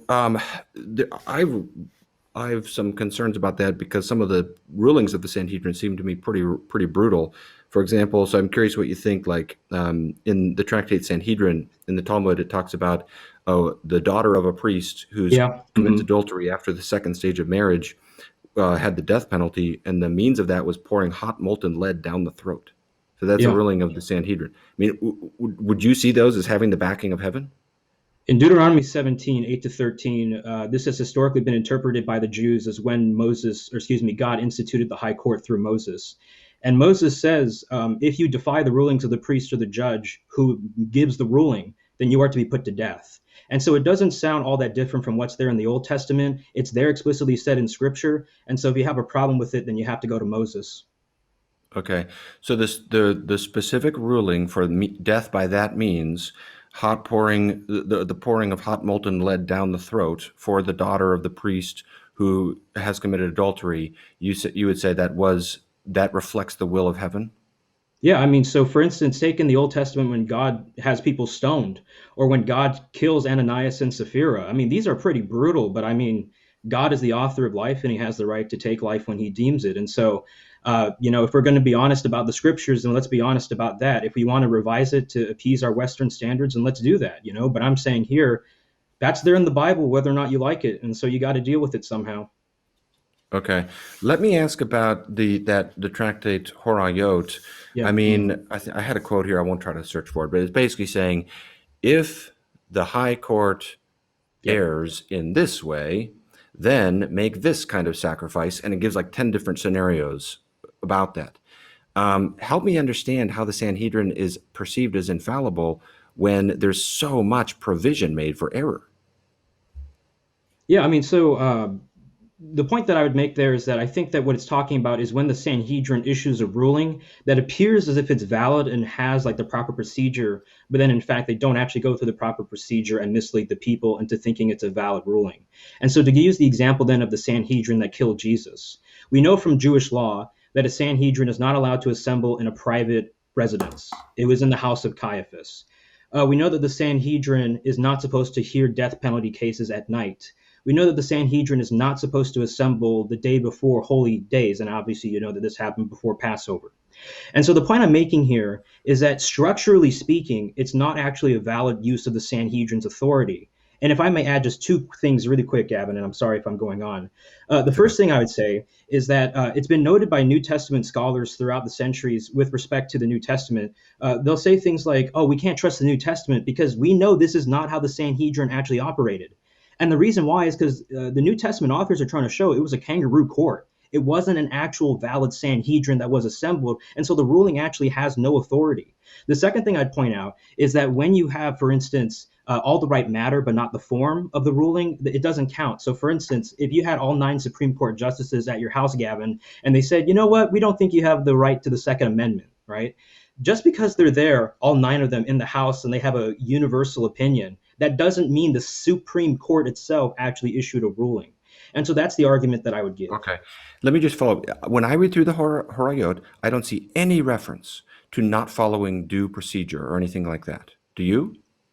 Well, I mean, if you're talking about an error, right, like an error as an invalid ruling. And so, one thing I do is, okay, there's Horayot, which talks about when the Sanhedrin issues erroneous rulings. Then you look at the rabbinic commentaries, and they give you examples of erroneous rulings. And these erroneous rulings are technically actually invalid, not proper uses of the authority itself. You find in Pasik Rabakah and other writings that Craig Keener has pointed out, this view that if they follow the proper procedure, then it's infallible. You find this in the case of the excommunication of Rabbi Eli Leiser. And so, for instance, to use an analogy, when the Pope issues something ex cathedra versus when he's speaking in an interview, we would recognize that there's a difference between those two claims. If he's speaking with the valid conditions, he can't be wrong. But if he's speaking in an interview in his private judgment, then that doesn't count as infallible. And so I would say that distinction actually helps us here, and it reflects what many of the Jews during the time of Jesus believed. Do you see that distinction in the Harayot? Because all I see is if the High Court made this erroneous ruling, then you make this kind of so. Yeah. In other words, is that in the text? So in explicitly the Mishnah, no. But in terms of the other surrounding rabbinic literature, yes, there is a distinction that's made there. And so, like for instance, the word error itself, the rabbis would debate, what does the word tent mean? What does the word, what does the article the mean in this passage, right? And so the rabbis would not just take for granted the pashat or the straightforward reading. Okay. Let me ask about the concern with arbitrariness in the typology. I pointed out things are being pulled out of Eliakim and applied to Matthew 16, like succession, because his office was successive. But then you get to the same background text in Revelation 3:7, where it's even clearer, singular key, opening and shutting. And succession isn't worked out of that because Jesus doesn't have a successive office. How... Well, there's no successor to Christ. There's no someone coming after Jesus where Jesus stops and someone else. It's a different kind of a succession if you want to argue for that. So, I mean, how would you respond to this concern that there's an arbitrariness in how this typology is being worked out and applied to the different types? So the first point I'd make is that distinguishing between the office of, let's say, the Messiah and the apostle, right? And so I've offered arguments for why I think the apostolic office is successional because of binding and loosing, the ordination practices, and even, as you know, Dr. Ortlund, what Clement says in chapter 44, verse 1-3 of his letter with respect to the bishops and the presbyters. Whether or not they're interchangeable, we can debate that. But still, you find first century practices in which when the rabbis would ordain certain people through the laying on of hands, the authority would be passed on in equal measure. Whereas the Messiah, there's no precedent for that being a successional office at all. Now, when I winked my eye when you said there are no successors to Christ, I mean, technically, a lot of commentaries don't mind speaking of the apostles as the successor of Jesus in terms of continuing his ministry to save the world and bring grace. And so that's what I meant by that. But also, in the 2013 book by Roger David Oss on John 21:15-19, Oss, a Lutheran biblical scholar, actually makes the argument that Peter is made head shepherd over Israel after Christ. Because of the new Moses, new Joshua typology. And so it's not that uncommon in the biblical literature. Okay. Let me ask about, and Cameron can cut me off whenever I hit the time. I know Catholics think the keys are shared. So it's not just the Pope who has the keys, but nonetheless, the Pope has them in a unique sense. Yeah. So here's my question. Why do you think Augustine made, from your vantage point, I assume, an error in thinking of Peter as representative of the church in Matthew 16? Because Augustine says in many sermons, here's one quote, "It was not one man, but rather the one universal church that receives the keys" in Matthew 16. What do you think were his reasons for articulating that view? And can you see any validity to, your distinction of valid versus compelling? Do you see any validity even in Augustine's take on the keys? Well, Gavin, I'm happy that you've listened to my work, and so I appreciate you mentioning that distinction. Yeah, and so I can understand where Augustine is coming from, and also this idea that Peter is also kind of a type for all of us in a way. Like for instance, when we fail, we need reconciliation with Christ, right? And so Peter refers to himself as a fellow head shepherd in 1 Peter 5:1, I believe, and elsewhere. And so I can see where he's coming from if he doesn't see the new Eliakim typology. But at least in terms of contemporary biblical scholarship and maybe the last 200 years, that typology is pretty solid. Okay. When we have these lengthy passages in Ephesians 4, 1 Corinthians 12:28 and following, the pastoral epistles that identify the offices of the church, why do you think the papacy isn't mentioned? Well, I think the papacy isn't mentioned because Paul is writing generally to churches on how they should structure their churches, right? And so, at least granting the Roman Catholic view for a moment, you're not going to have a papacy in every single individual church, right? And so, I think that if Paul's talking about how to build the church, then I think that he would not need to mention the papacy if he's talking about specific ecclesial offices. The second thing that I'd point out, Could I just follow up? sorry, I don't know. Go ahead and no. finish, then I'll jump in. Well, the second thing I was going to say is that even Paul in Second Thessalonians 2:15 and elsewhere he talks about obeying the traditions whether they're written or by word of mouth. It's interesting that in Clement chapter 44 verse 1 to 3, Clement cites the apostles' teaching on the necessity of succession in the office of bishop or presbyter, what have you.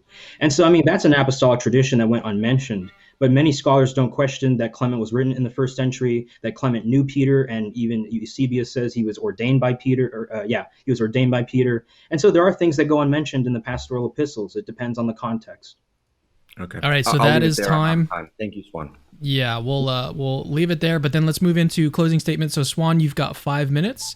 Then we'll move to Gavin's closing, and then we will take some Q&A. So during this time, this is actually a good opportunity. If you've got a question for either debater, leave it in the live chat. Obviously, if you send it as a super chat, it's a way to help out the ministry. Don't have to do it that way, but if you do, it helps out the ministry, and it also guarantees that your question will be asked today on the stream. So 5 minutes.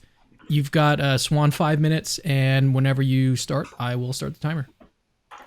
All right, thank you. So in today's debate, I argued that Christ established a successional Roman Petrine ministry that is supreme and infallible. Much of Dr. Ortlund's arguments were against this idea that the Petrine ministry mirrors Eliakim's ministry. Now, I want to point out that there are many biblical scholars who disagree with Dr. Ortlund, and they're not even Catholics. They are top-tier Protestant scholars. Remember that I mentioned 10 different parallels between Eliakim and Peter. This included the structure of the passage itself between Matthew and Isaiah. We see similar themes, similar context. Both are compared to objects. They both receive similar powers. Dr. Ortlund did not address that particular point about how the keys open and shut, power to bind and loose can allow people in or out of the community. We have the similar lists that are given between Eliakim and Peter, where Peter is always placed first, and Eliakim is also placed first in the list of the king's followers. We see Isaiah being invoked. We see royal imagery used throughout the Gospels for describing the authority of the apostles. We see widespread scholarly recognition and the Davidic covenant. And so what I want to say to anyone who is still skeptical is I want to ask that same question. To what extent do you think that Jesus rebuilt the Davidic monarchy? So sure, it's not going to be a univocal 1-1 kind of rebuilding, but we want to at least affirm as much as possible that no, you can recognize the Davidic nature of this kingdom that Christ has built upon the earth. And so we do have the 12 royal Solomonic governors. We do have the prime minister, so to speak, in the new covenant, and so on and so forth. And so I don't see a reason why we shouldn't try to make the Davidic covenant parallel as strong as possible by including the fact that the office of prime minister was rebuilt. And I also want to caution against Dr. Ortlund's kind of strong skepticism here. If you look at the scholarship on this issue, the biblical work that has been done by archaeologists and biblical scholars, there isn't that much skepticism on what the power of the office of the chief steward, prime minister was, and so on and so forth. Now, when it comes to infallibility, I think I answered pretty sufficiently Dr. Ortlund's objections to the infallibility of the Sanhedrin. But I also mentioned the fact that when Jesus says that whatever you bind on earth shall have been bound in heaven, Jesus is using a Semitic idiom for what was used to refer to the power of the rabbis in the rabbis in the first century. I mentioned Craig Keener and other biblical scholars who have noted this point. And so don't take my word for it, take theirs. When it comes to Peter's unique possession of the keys, I mentioned the fact that there's the prime ministerial parallel. Peter is explicitly said to have the keys, and the keys aren't necessary for Matthew 18:18 to make sense. And then I used the example of Acts chapter 15. With respect to this, I want to say that first, when it comes to Acts 15, the reason why Peter doesn't have to go ex cathedra is because James coincides with the ruling that's given. And so there is a preference throughout history, at least, that the Pope, if the other bishops agree, he doesn't have to use his unique binding and loosing power. But nonetheless, as I mentioned with Acts chapter 5, Peter's binding and loosing is dramatically and immediately endorsed by God, with the death penalty immediately issued. And so, I want to cite from Jane D. Kelly in his book, A Dictionary of Popes, quote, "The first half of Acts discloses that after the ascension, Though his relationship to James, the Lord's brother, remains unclear, Peter was the undisputed leader of the youthful church. It was he who presided over the choice of a successor to Judas, 1:15 to 26, who explained to the crowd the meaning of Pentecost, 2:14-20, who healed the lame beggar at the temple, 3:1-10, who pronounced sentence on Ananias and Sapphira, 5:1-11, and who opened the church to the Gentiles by having Cornelius baptized without undergoing circumcision, 10:9-48. And so that's what J.N.D. Kelly argues. But other biblical scholars recognize that by Acts 15, the reason why Peter doesn't have a preeminence, at least in the Jerusalem diocese, is because Peter, at least, Oscar Kuhlman makes this argument in Peter, Disciple, Martyr, and so on and so forth. Oscar Kuhlman argues that Peter was an evangelist, and so he was out most of the time evangelizing to the Gentiles and to the Jews. And so James develops a kind of preeminence in the Jerusalem diocese. But nonetheless, as I mentioned before, Peter speaks on behalf of the whole church. Peter is able to open the church up and say that the other apostles are participating in his ministry. And so even Dr. Ortlund has in the past said that there was no monoepiscopate in the New Testament. Well, B.H. Streeter in his book, The Primitive Church, exactly argues that James seems to be the first example of a monoepiscopate. And so I think that that's another issue to take with Dr. Ortlund's argument.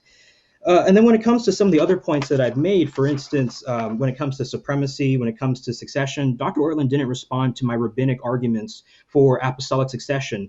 It was a first century practice that you would have to trace your ordination in order to have a valid ministry back to Moses through Joshua. And so Dr. Ortlund hasn't addressed that particular point. And let's see here. When it comes to Rome, Dr. Ortlund kind of dismissed this idea that that Rome would be the place of preeminence because the prime minister operated in a capital city, and it was precisely the expectation of the Jews that the Messiah would conquer Rome. As Catholics, we have good grounds for our beliefs. All right, so that's gonna do it for Suan. I was about to cut you off, but you cut yourself off. Well done. So let's turn it over to Gavin. You've got 5 minutes for your closing, and then we will move to some Q&A. So let me just mention one more time. We're going to do some Q&A in about 5 minutes. So if you have a question for either debater, for Suan or for Gavin, then leave it in the live chat. If you send it as a super chat, you're welcome to do so. You don't have to. I'll be keeping an eye on the super chat though, or I'll be keeping an eye on the live chat. And if you send one in, then I'll try to get it on the screen. And we'll get through as many questions as we can. But go ahead and put them in the live chat now. And also let me know who your question is addressed to, who you'd like to answer. All right, with that, Gavin, go ahead, and when you start, I'll start the timer. Let me say thanks again, Suan, for a fantastic debate. I want to start with two big picture methodological differences between Suan's case and mine. First, Suan's case rests upon a relatively smaller number of New Testament texts, many of which are notoriously difficult to interpret. A lot of weight gets put on Matthew 16, and then a lot gets drawn out of typology. My approach, I propose, is more cumulative and cautious. I'm saying let's read Matthew 16 in relation to Matthew 18, in relation to John 20, in relation to the book of Acts, in relation to Galatians 2:9, in relation to Ephesians 2:20, and so forth. This is important because many of these other texts give us a more concrete fleshing out of the actual on-the-ground realities in the first century church. And I submit that more cumulative approach is the wiser and safer one. Second, the case I've offered has superior patristic support. The church fathers are not the end-all be-all. It's not sola patris or something like that. They're just a testimony. It's wise to listen to them. And by a wide margin, the church fathers favored the claim that all the apostles shared the keys of Matthew 16, and Peter's leadership role was not a primacy of jurisdiction and power. Now, let me summarize what I think this debate has demonstrated. Remember, we said that to establish the proposition of this debate, we'd need three things.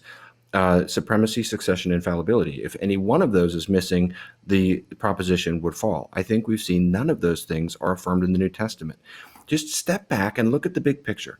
Peter's never called the pastor over the church or anything like that. No one else ever calls Peter the pastor over the church or anything like that. Peter never functions like that, giving an infallible dogma or expressing authority over other apostles or anything like that.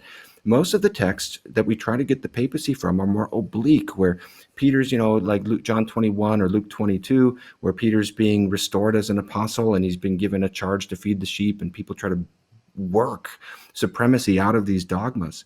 The idea that Peter was an evangelist and that's why he had less jurisdiction, Acts 15 or something like that. That is just the kind of thing that just feels like such a way of trying to get around the inconvenient fact that Peter is not in a position of primacy of power in the book of Acts. And I would just say to everybody watching this, read through Acts 15 and see what it seems like to you. Does it seem like Peter has full power of jurisdiction over the church. And then we've seen the typology. The typology runs amok in several ways. There's not just one problem with typology. I mentioned 4 problems with the typology. There's selective application to the relevant New Testament passages. Okay, Matthew 16 works differently than Revelation 3:7. Why? What's the textual basis for that difference? Other than wanting to get to particular dogmas previously, there's an arbitrary picking and choosing certain aspects of the type. We've pointed out that Eliakim's office was not priestly. And there's many other differences between Eliakim's office and the papacy. This was not a supreme or infallible office throughout the Old Testament. I bet there's a reason why most people watching this debate have never heard the name Eliakim except in relation to this office. We've also pointed out that even if you allow the typology to run full stop, as much as you want, use it for, it still doesn't get to the consequent. We still don't have infallibility, supremacy, or succession. Regarding the Sanhedrin, another problem, and I think I would encourage people to go online and read the last tractate of the Mishnah and see how plain it is about all the different ways the Sanhedrin can make an erroneous ruling. And again, it feels like we're trying to skate around that. But I would say another way the Sanhedrin is different is there's not one guy on the top. It's not a hierarchical structure. And I would just reiterate, there's nothing comparable to the papacy in Old Testament or Jewish precedent. So even if we fully accept the typology, we don't actually have anything that gets us to the consequent. Now, to finish on a personal note, and just to draw attention to the implications of this debate, I am not in these debates. I'm a pretty gentle person as it comes down to it. I'm not in these debates to try to attack anybody else's beliefs. I love and respect Roman Catholics, but I'm sincerely concerned for the truth of these things because the papacy is so significant. If there's an infallible teaching office in the church that can yoke the conscience of every Christian to its pronouncements as parallel authoritatively to Scripture, so that you believe the bodily assumption of Mary, even though you don't think there's good evidence for it because this office says so. It's extremely important to know that. There could be nothing else that would be more important for the New Testament to make crystal clear. And because this alters the very way we conceptualize what is Christianity. Who has the authority to define the gospel? And for such a consequential thing, we cannot base our convictions on flimsy and ambiguous arguments. We need solid evidence. So it's important for me to state the conclusion clearly that the New Testament does not affirm the papacy. All right. Thank you guys both for the debate. I mean, it was amazing. There was so much content here. That's why, Suan, when you were giving your opening statement, I was like, we need something more than just like you reading this out. I need it tangible. So again, I'm kind of saying that out loud to remind myself that I need to get with you guys afterwards so that I can get your opening statements and get those available to people. Okay, so let's turn now to Q&A. So let me bring up the first question. My software is I wish it put it in like the chronological way that the chats were sent in, the questions were sent in, but it doesn't. So I've just got to kind of guess at which one was first. So let's start with this one from Nathaniel Bennett. Sent in a $20 super chat. Thank you so much for that. And so I don't know what's going on now. It doesn't want to play my other thing. Okay, here, whatever. Too many streaming issues today. So from Nathaniel Bennett, Gavin, is radical denominationalism affirmed anywhere in the New Testament? First of all, I think we're splitting the money from the super chats, right? No, I'm just kidding. Yeah, I think that this is the kind of thing that I get these kinds of questions a lot when we're talking about the papacy.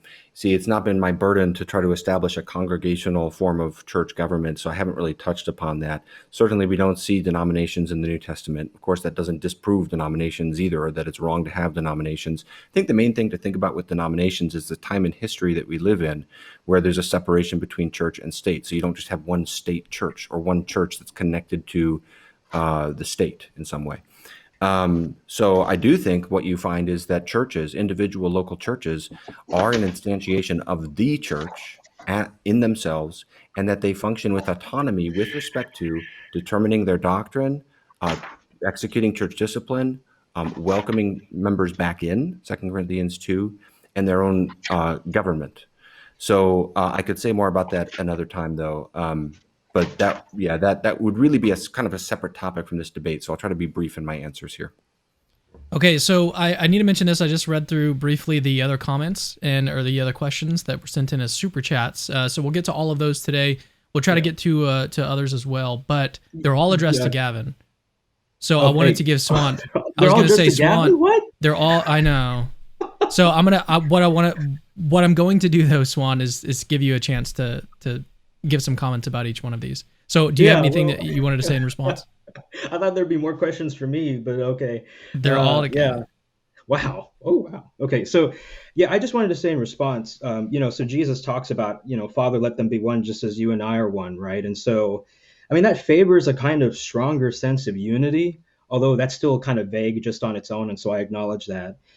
So we know, for instance, in Rabbi Area Kaplan's book, the Handbook of Jewish Thought, volumes 1 and 2, he explains how the Jews viewed unity during the time of Jesus. And he explains that the Jews were unified around the Sanhedrin because whenever they had a doctrinal or religious or moral issue or a question on the interpretation of the Torah, they could go to the Sanhedrin, and the Sanhedrin could issue a universal ruling for all of Israel to follow. And so, at least for the Jewish people in the first century, that was an idea of what unity would constitute, having one universal authority to which they could appeal to in order to definitively get an answer on how they ought to live out the Torah, or otherwise what's known as the halakha, or the way they are supposed to live.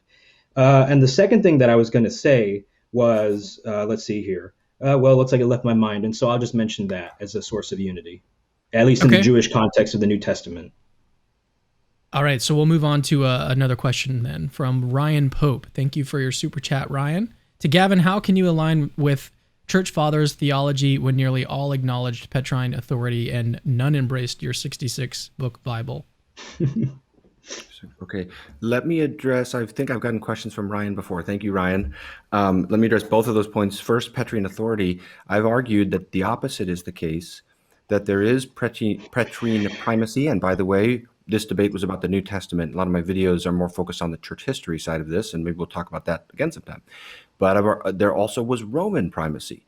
My argument, though, has been that that was not understood as an authority over the other apostles. I actually gave a quote from Augustine to that effect, and Cyprian and Isidore of Seville. I have more from John Chrysostom and Jerome and many others. So I would say when you say nearly all acknowledge Petrine authority, I would say nearly none acknowledge Petrine authority in the sense of Peter's an authority over all the other apostles.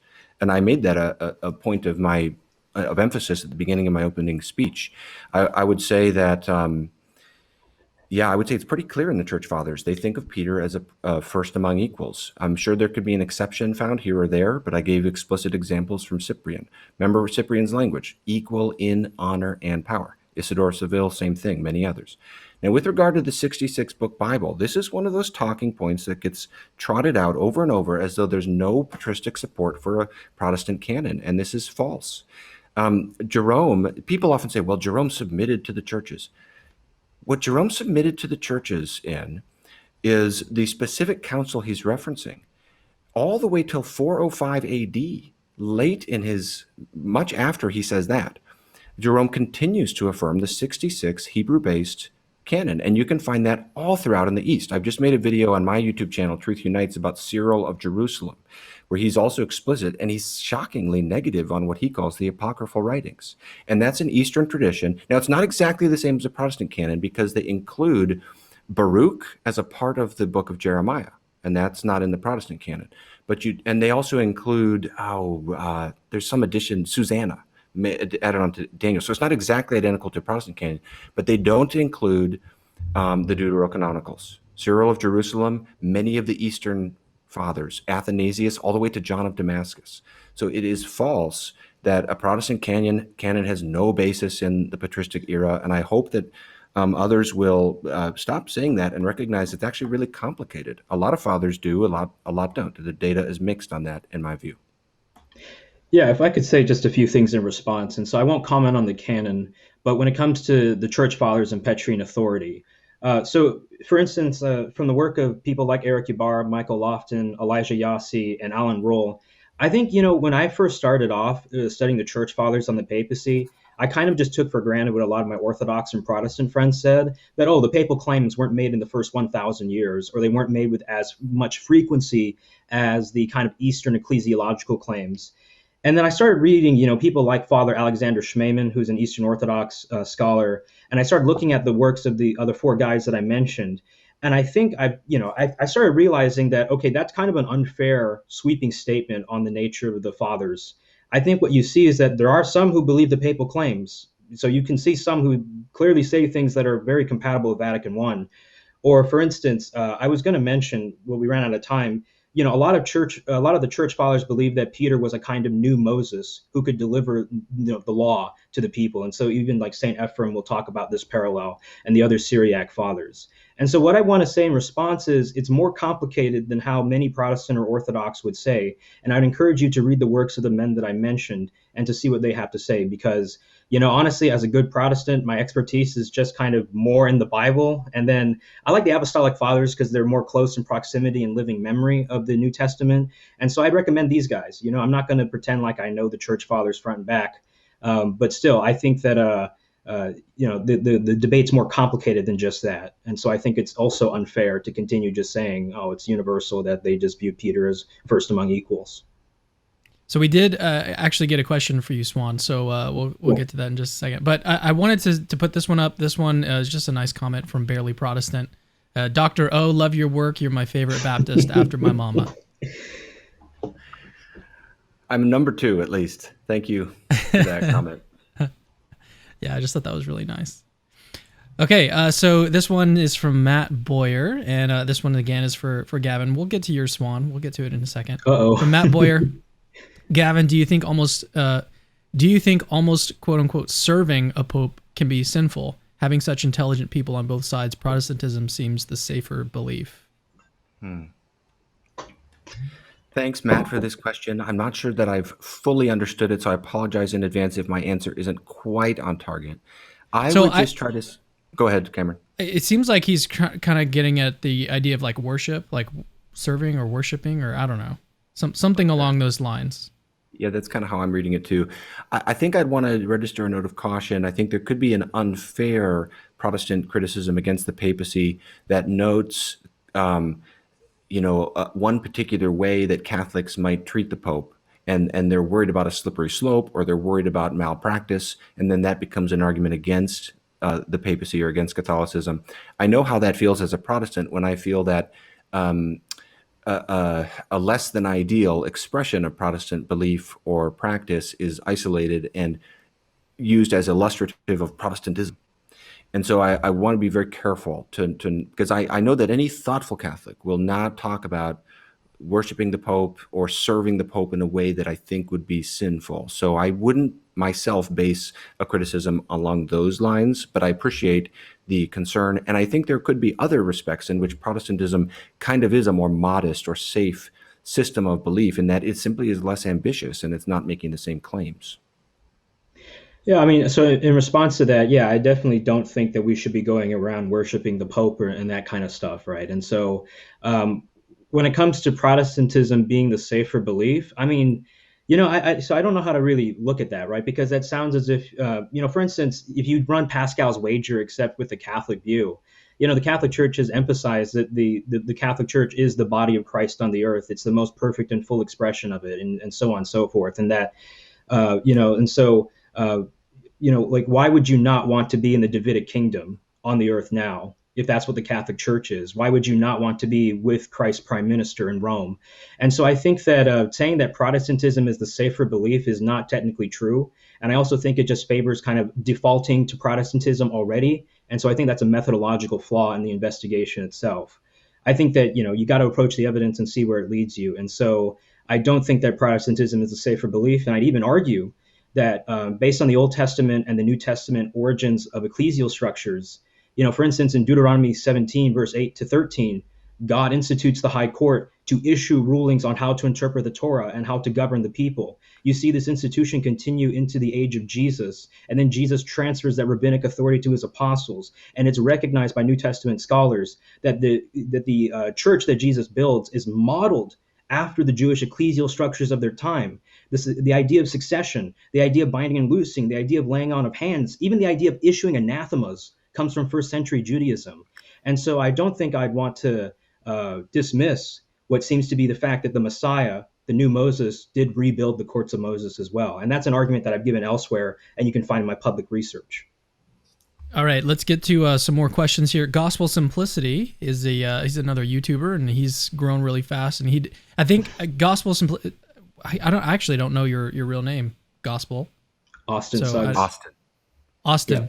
So Austin, I was gonna say something like he does a lot of videos on the whole like Catholic Protestant divide and questions along those lines. So if you're interested in this topic, you're interested in going and checking out his channel as well. So, but he sent in a super chat. He says, "Thanks so much for this debate. Great job by Suan and Gavin. Way to push through the tech issues, Cam. All in all, this was a great way to procrastinate." So just a really nice comment from Austin. So cool.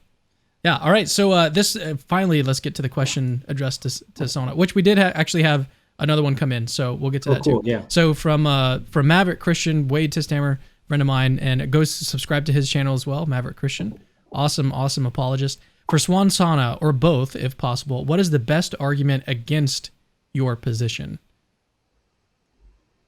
So in terms of the Matthew 16:19, Isaiah 22:22 parallel, yeah, I mean, one thing that kind of keeps me up at night, so to speak, is that I just wish more of the fathers picked up on it, And so I remember, I was talking to one of the world's leading scholars, New Testament scholars, and I asked him if he knew about this Isaiah 22:22 parallel. And he said that he'd never heard of it before. I mean, this is a man who was brilliantly educated, is considered one of the world's leading scholars, but yet other people like Craig Blomberg, R.T. France, Patrick Gray, and others have picked up on it. And so, I mean, it's unfortunate, but I don't think that discounts it.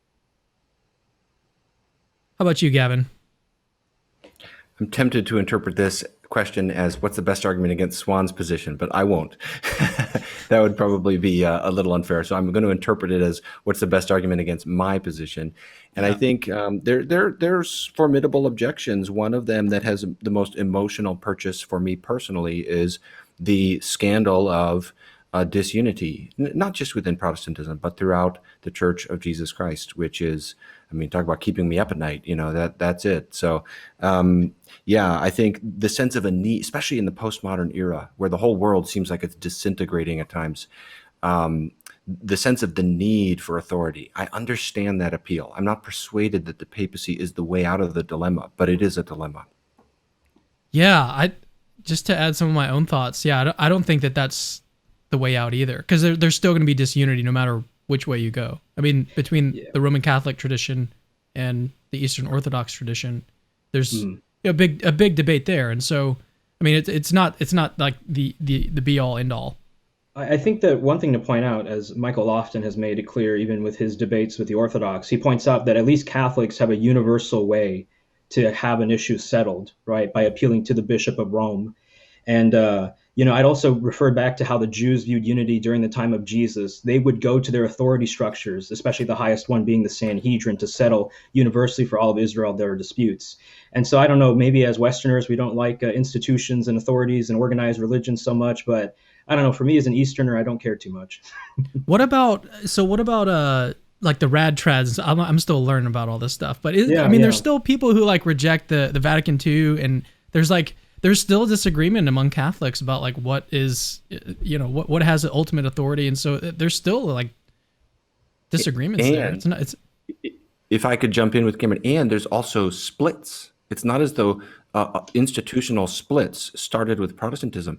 Even not looking at the various Eastern splits, you've got the old Catholic Church, which didn't accept Vatican I, and then you've got the Sedevacantists. So I think the idea that, that's only a problem for Protestants sometimes is a bit unfairly framed. I mean, so do Catholics have a universal way of settling a dispute and ending the debate, at least institutionally within its framework? Whether or not the individuals rebel, that's kind of their individual prerogative. But at least formally in our catechism, in our doctrines, in our dogmas, do we have a universal final way to settle those disputes and to define this is orthodoxy and this is heresy? Who are you addressing? Who are you asking? Yeah, it's just a question for both of you or just the audience, I don't know. I've never been really troubled by this objection. And the church has the ability to identify what is heresy and orthodoxy. And so we can know like, what we're supposed to believe as Catholics and what's the proper way. There's room for theologians to debate certain things and so on and so forth. But I mean, I can clearly say a sedevacantist is a heretic. I can clearly say whether or not someone's in canonical irregularity depending on what the Vatican has issued. So you can talk about like, oh, there's division in Catholicism, right? And sure, but I mean, within the institutional nature of it, you can tell who belongs and who doesn't, who's in and who's out. All right, it's probably time that we stop tag teaming Suan here. But Gavin, if you'd like to say anything, actually, we probably need to move on. Are you okay with Sure. that? We'll let That's Suan fine. have the last one here. Yeah, it's definitely a good question for people to think about. Okay, so some more. We've got actually a lot of questions that have been coming in, so I feel a little bit overwhelmed. But here's another one for Suan. Barely Protestant again comes back in. Suan, how is the papacy unitive when it is so constantly is the point of division in the Church universal today, from Eastern Orthodox to Protestantism? Yeah, I mean, so there's a divisive sense of the papacy in the fact that people have their own interpretations. They can't necessarily agree on the jurisdiction of the Pope and so on and so forth. So it's divisive in that sense. But as I mentioned before, it's also unitive in that you can have a definitive declaration given. And so I would say that also with the help of the Pope to identify ecumenical councils, which is a huge advantage of Catholicism over Orthodoxy. And so, sure, yeah, there are divisive elements in terms of how it's received by the people. But then I also think there's unitive elements in that you have a monarchical head of the church who can stand in the person of Christ and help guide the church forward. And so I would say that there's a plus and a minus, I guess you could say. But there is a unitive aspect to the papacy, most definitely. And that Peter was the spokesperson for the disciples, and that Peter was looked to in terms of the Acts 15 council, or even Paul when he's angrily rebuking Peter. And I have a response to that objection, but I didn't get time to say it. But even Paul's like, Cephas, he calls him by his Aramaic name, live up to your reputation as who you are. And so, I think that people definitely look to Peter as a source of unity. But then there is that question, though, on how his office is received.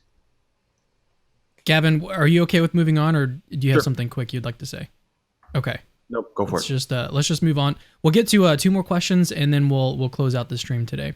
So from Anglican Aesthetics, how did the East-West split happen if papal primacy was broadly accepted? Why do Eastern theologians today reject the Catholicity? Did I say that right? Of papal Catholicity. primacy. So I guess, Yeah. I guess to Suan. Yeah, I mean, so when it comes to the first question, so I'm not going to even say that, I don't even know if I want to say that papal primacy was broadly accepted. I think it was probably an even 50-50 split, to be honest. And so when it comes to even the Eastern churches, let's see here, even when it comes to like the Eastern churches, I think it was Edward Sachensky who pointed out in his book, The Papacy and the Orthodox, that there were varying degrees of acceptance of papal authority, in part due to the technological reach of the church, its institutional sophistication, and so on and so forth. And so, I mean, there are various explanations for why maybe papal primacy was not totally universally accepted in the first millennium. And then why do Eastern theologians today reject the Catholicity of papal primacy? Well, I mean, so they would argue things like, but Peter's not given that office at all. So what's the point of, having it in the first place, and things like that. But I'd rather have an Eastern theologian answer that and not strawman my Eastern Orthodox brothers and sisters. So I want to ask you guys, are you okay with going a little bit longer today, or do you have? Yeah. Sure. Okay. So we'll get to these questions then, because they're still coming in. So Barely Protestant, he sent in another question. And did you want to say anything about that, Gavin?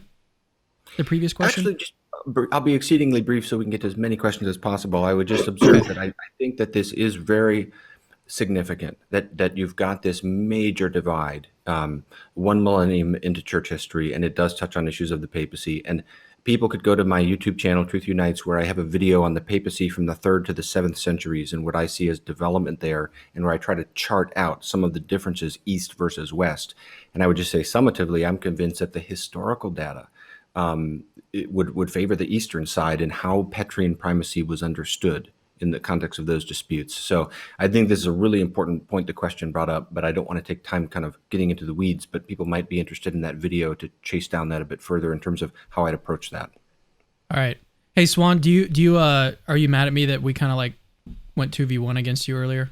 I hope you're Oh, not no, mad. no, no. I was just, when I kind of made that comment, I was just making a rhetorical question, and trying to give it some oomph. It's kind of funny. People say that I'm too restrained, or I don't let loose enough, and so I guess that was a moment of letting loose. Yeah, but yeah, I don't know. I'm fine. Yeah, that was Yeah, fine. yeah, yeah. No, no, no. I wanted to just ask that question to kind of loosen up some of the tension. Okay.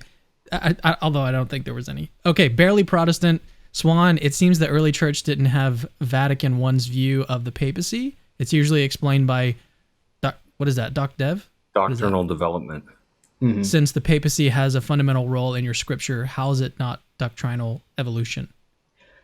Yeah, good. So there's kind of two parts to this question. One is whether or not the early church did have Vatican I's view of the papacy, and the second question is doctrinal development versus doctrinal evolution. So when it comes to whether or not the early church had Vatican I's view of the papacy, I think the first point that I would make is that at least the earliest fathers do recognize an unbroken succession from Peter onwards, and that's an important part of Vatican I. I think J.N.D. Kelly actually cites a source earlier than Irenaeus that talks about the succession from Peter onwards in 160 A.D. In case Gavin would be interested in that. And so you at least have that element. And then when it comes to then supremacy and infallibility and so on, so forth, I think the argument that I would give is that, well, doesn't the early church include the New Testament? And so I would include the arguments that I've given for Matthew 16:19, Isaiah 22:22, and then also the arguments of the Lutheran scholar Roger David Oss in John 21:15-19. And so, in that book, Oss makes the argument that Peter was made head shepherd of Israel and sat on the seat of Moses with definitive authority. And so, I didn't get time to explain that argument. And of course, time is limited. So I would just say that the New Testament ought to count too as the witness of the early church. And then over time, as you see the divide between, the split between Jews and Christians or the parting of ways, I think that a lot of things got lost in translation in the process of that. And then when it comes to doctrinal development, so I haven't had time to write this paper yet, but I am working on a paper entitled Peter and His Successors. And so in this paper, I'm going to defend what I call the embryonic view of the papacy.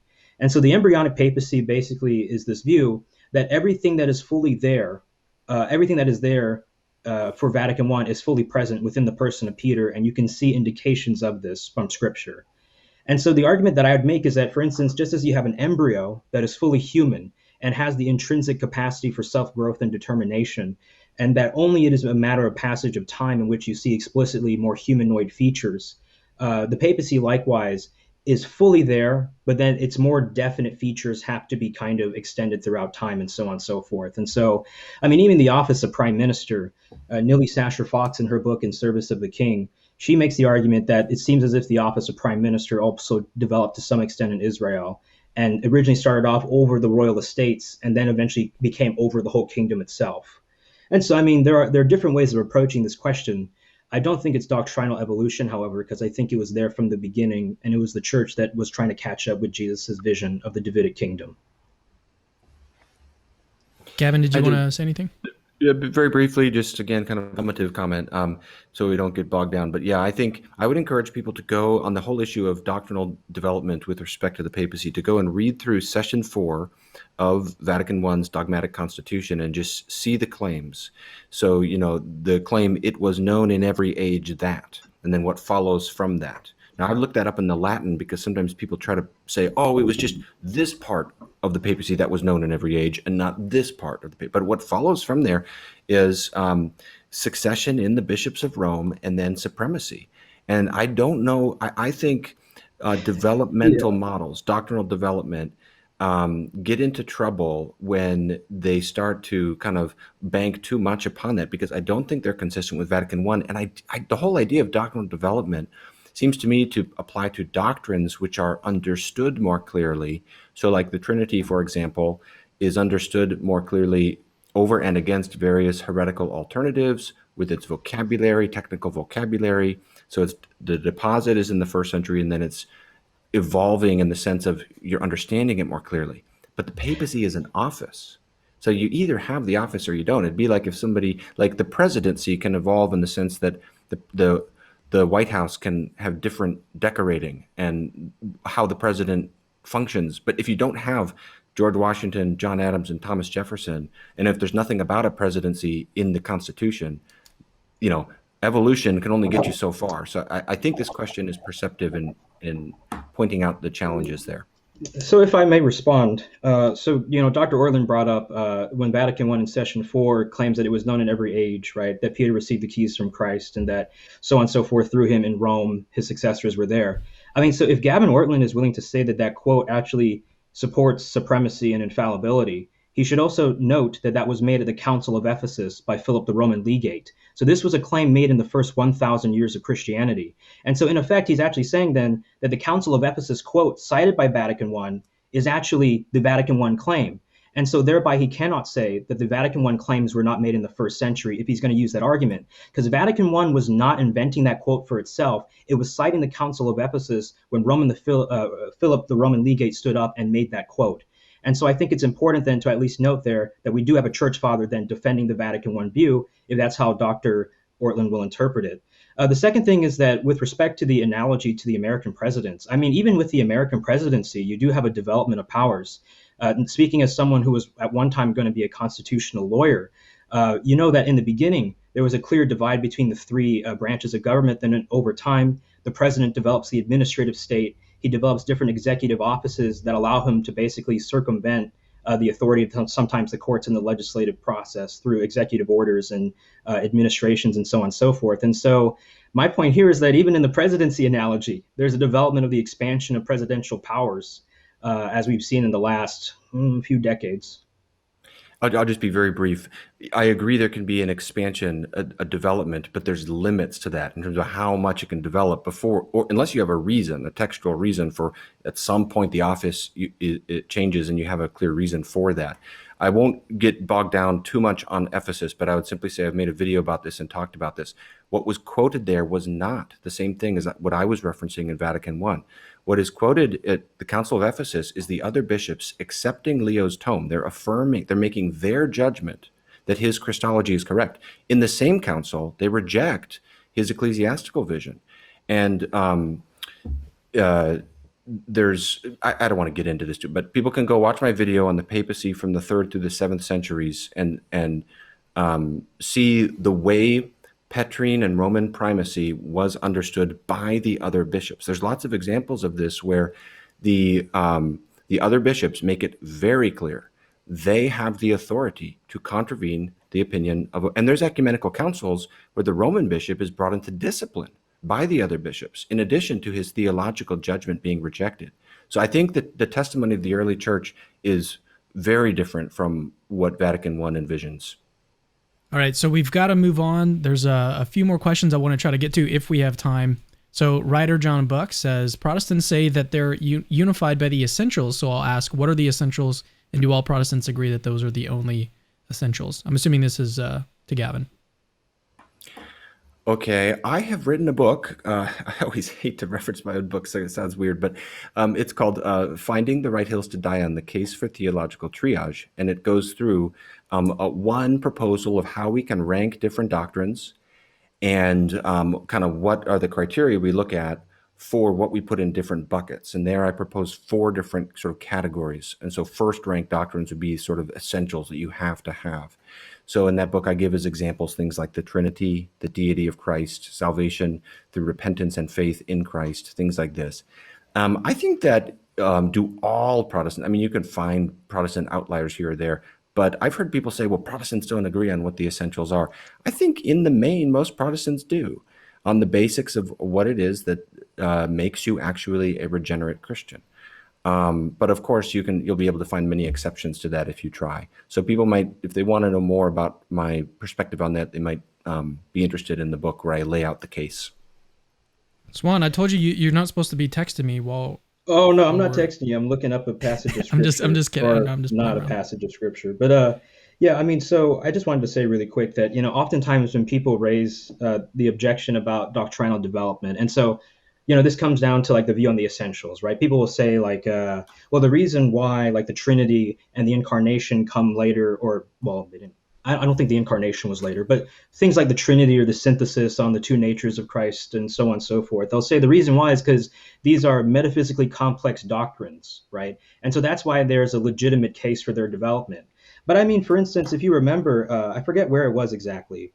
I think it was 1 John 5:7, which is considered kind of or something like that, where it says that the Father, the Son, and the Holy Spirit are one, right? And we know that that was a scribe who later added that into the New Testament, and I think our current New Testaments have that removed, right? And so I think that when people say like, oh well, the Trinity and the Incarnation and these things can develop because they're metaphysically complex, hard to understand, but the papacy isn't.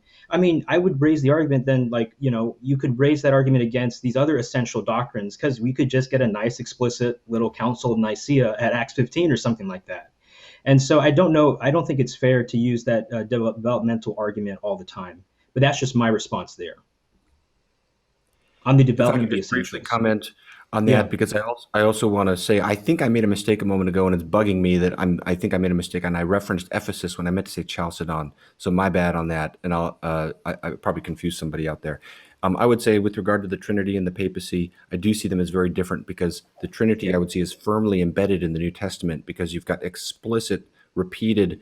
It's the theme of the New Testament that the Son is God and that God is one. And then you've got the triadic formulae, the Father, the Son, and the Spirit. So I'd say all the building blocks are clear and explicit for the Trinity in the New Testament. You just don't have the word, the technical vocabulary, or its articulation in response to heretical alternatives. So the development is a much more modest one, it seems to me, than what is envisaged with these developmental understandings of the papacy. So it seems to me. And let me You respond guys, really quick. Oh, sorry, Cameron. May I respond very quickly to Gavin? yeah. Go ahead, and then Gavin, don't respond. Well, I'm not really convinced that like the biblical status of the papacy is lower than the Trinity or the Incarnation or these sorts of things, because I think based on the Davidic covenant, based on the scholarship of Protestant New Testament scholars now, I think there's a growing recognition that there is something unique about Peter in the New Testament. Even Martin Hengel wrote a book called Peter, the Underestimated Apostle. And so I would make the argument that no, I think the papacy is pretty clearly there in the New Testament. This idea that the Davidic kingdom will one day have a prime minister, or will have a prime minister, or this idea, especially from Roger David Oss's book, that if you were reading the New Testament with Jewish eyes, you would see that Peter was made head shepherd over Israel in the new Joshua, and so on and so forth. And so, and then I want to respond to one last thing, which is Dr. Ortlund said that when I mentioned the fact that Peter was an evangelist, and that's why he doesn't have such a prominent role in the Jerusalem diocese in Acts 15, he said that was kind of like a convenient way to get out of the issue.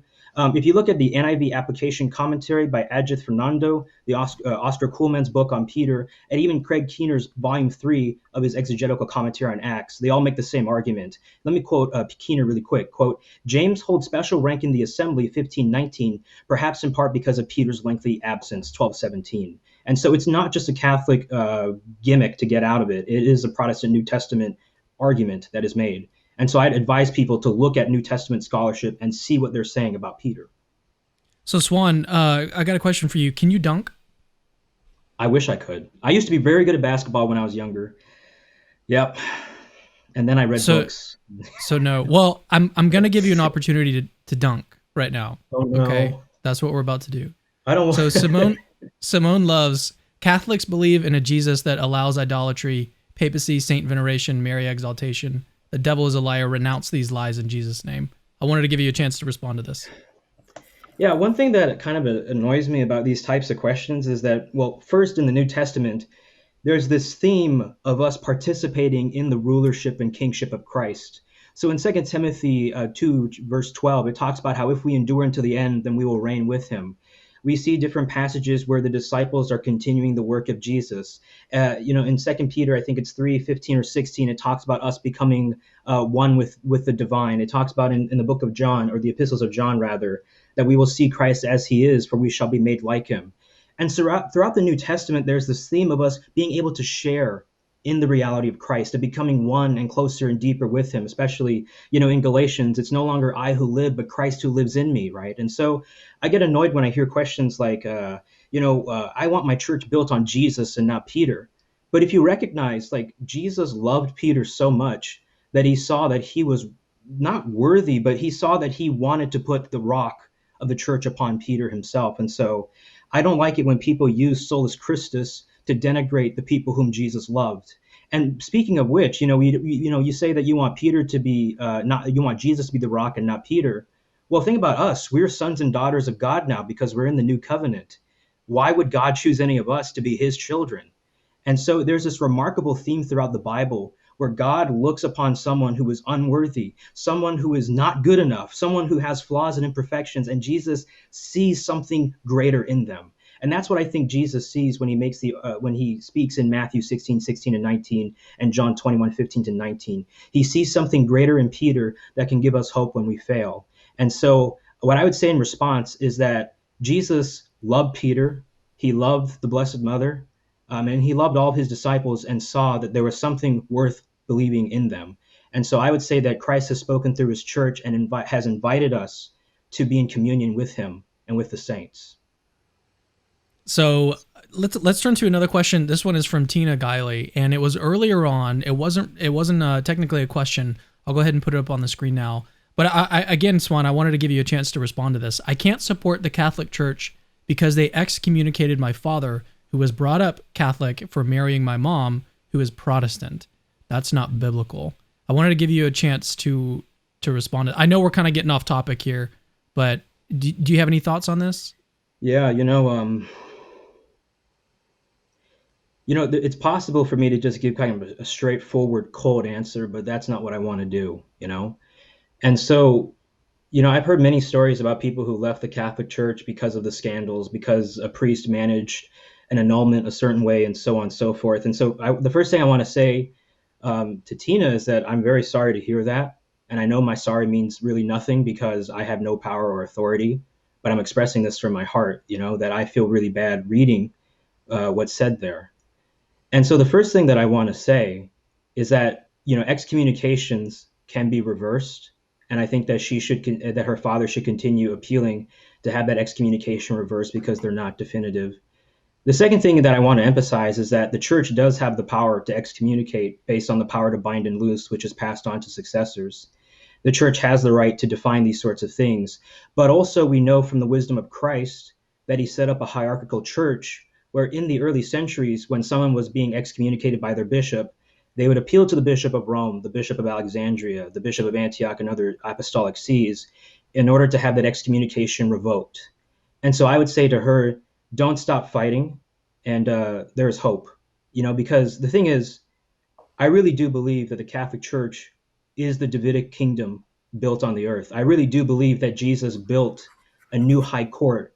He gave his apostles rabbinic powers, and we know from the New Testament context that these powers can be passed on to successors. And so no matter how difficult it gets, I would never abandon the church because Christ never abandoned me. And so I think there's hope, and I want Tina to not give up. And if she can tell me more about her story or whatever, I'd really love to find a way to help her. Yeah, I don't even know if she's still watching because she sent this in way earlier, and I don't even think she meant to even make it into the stream today. But I was really curious to get your thoughts. Gavin, do you have anything that you'd like to say about this comment, or no, if you don't, that's fine.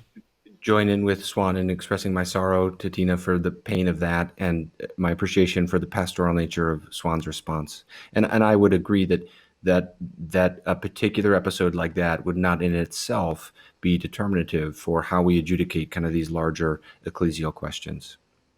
Yeah, all right. I don't want people to take this example and smear it on all Catholics, because I've been a victim of anti-Catholic prejudice myself, and so I don't want anyone else to experience prejudices for where they're coming from. So here's one more question that was literally just sent in as a super chat. So thank you guys for sending all of these in. Could it be that the passage regarding Peter/rock in Aramaic refers to the rock that they were looking at, the gates of Hades/Mount Hermon, as Dr. Heiser talks about? Do you mind if I take that one? Yeah, sure. Yeah.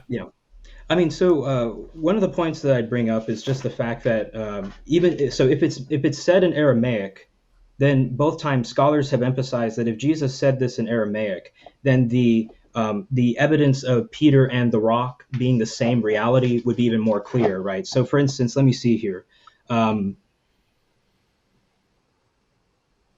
If I can find it.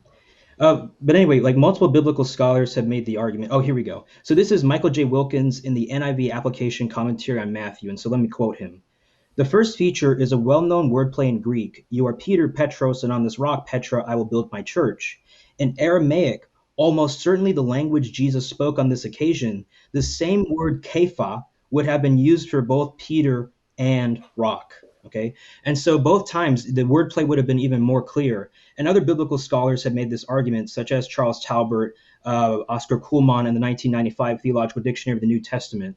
And so if kepha and kepha are used both times, then I think that actually shows us a closer similarity between both Peter and the rock of Matthew 16:18. Also, Leander E. Keck in the New Interpreter's Bible Commentary, and I believe also is Michael J. Wilkins, they both say, quote, in essence, Jesus is saying, you are rock, and on this rock I'll build my church. For English readers, we read, you are Peter on this rock, and so we think, oh, those are two separate things. But in the context of the Aramaic or the Greek that's used there, it would have been kind of read as, you are rock, and on this rock I'll build my church. So that's the first thing I point out. The second thing I point out is that in Greek, Jesus uses the word taute for this. And we know, I think it's Greek, it's Strong's Greek 3778. Yeah, I got that right. That whenever this is used in the sense of taute, it means it's referring back to the closest antecedent that could be applied there. And so, for instance, when we say upon this rock, Jesus says, upon this rock I'll build my church. Who's the closest person who is just called rock? It's Peter. And so therefore you could use the Greek even to get to that conclusion. And so there are multiple points that I can make there, but I'm not necessarily convinced of Dr. Heiser's conclusion, and neither would the consensus of biblical scholars since the 1970s. And if Gavin, if you want the quote for where the 1970s consensus comes from, it's from let's see here. It's from what is the consensus that you're referencing? So there's been a consensus since the 1970s that the person of Peter is the rock on which Christ built the church.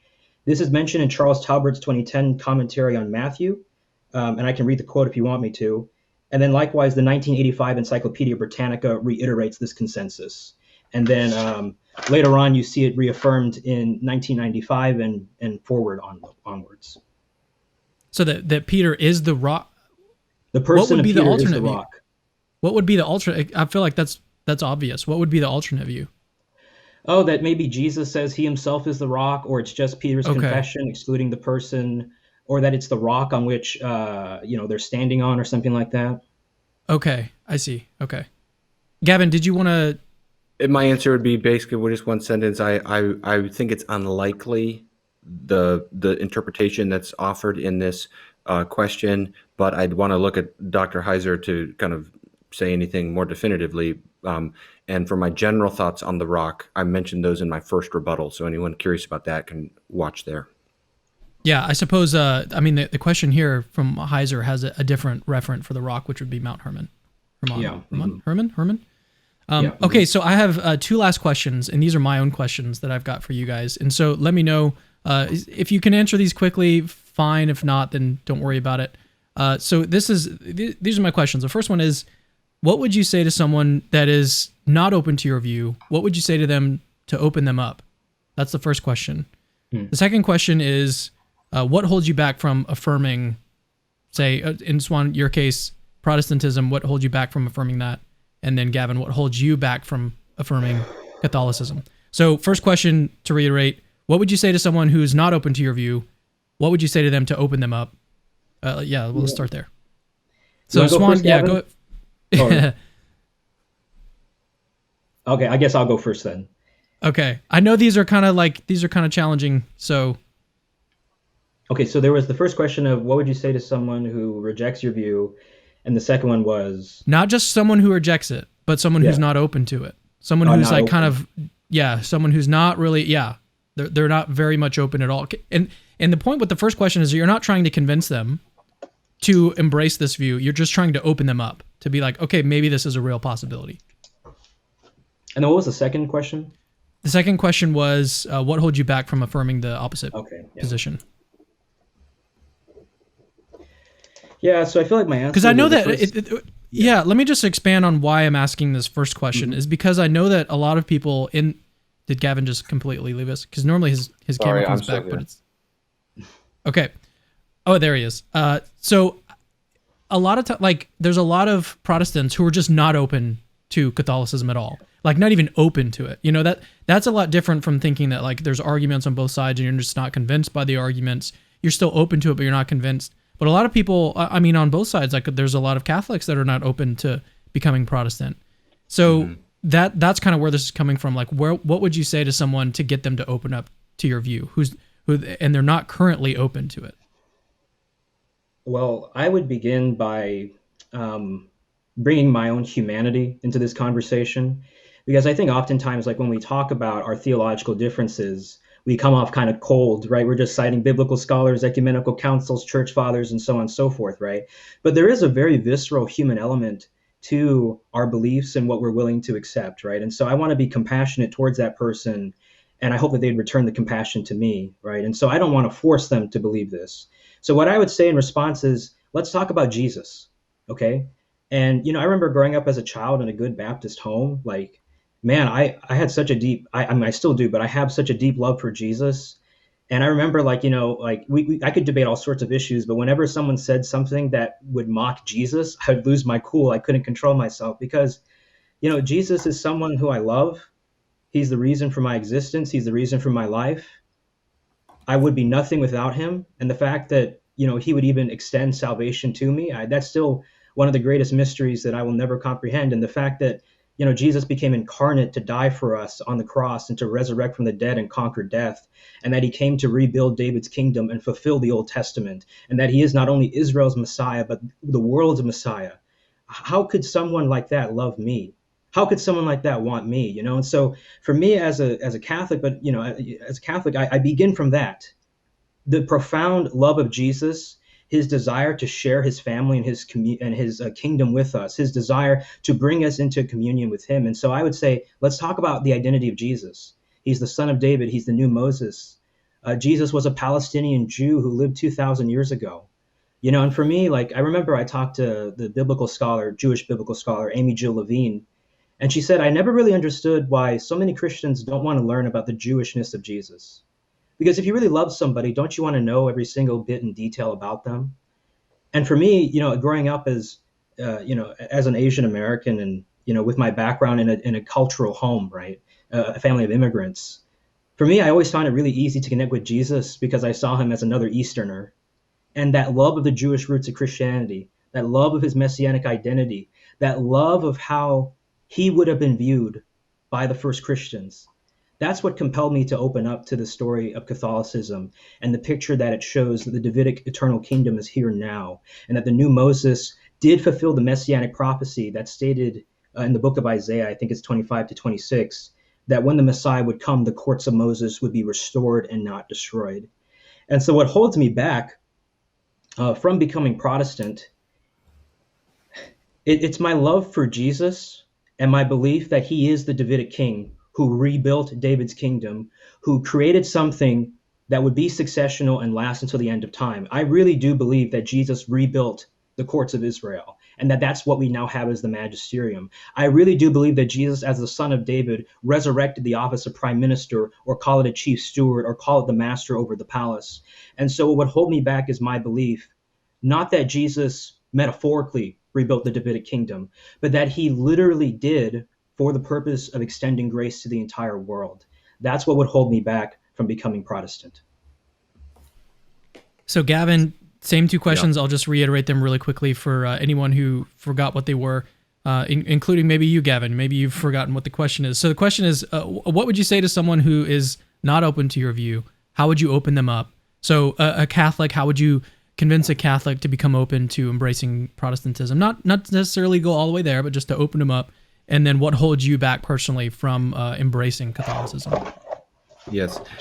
Okay, I would start similar to what some of the things Suan shared. It started at a human level of trying to build friendship, because oftentimes it is very difficult. And this is, I'll probably get emotional talking about this because it's so near and dear to my heart. But so often in these conversations, there is such caricaturing of the other side, there is an uncharitable tone that so often happens. That's why I'm grateful for this debate, for the way Suan character postures himself in his debates. I think this has been really excellent in that way. But so often there is this lack of charity that is, and just a failure to sympathetically listen to the other side. So if I can build a friendship with someone, establish a human connection, and say, the goal is, it's not like my goal is to convert somebody, really. First, let's just be friends. We can be friends. We can go out for a beer after the discussion and disagree, but we're still friends.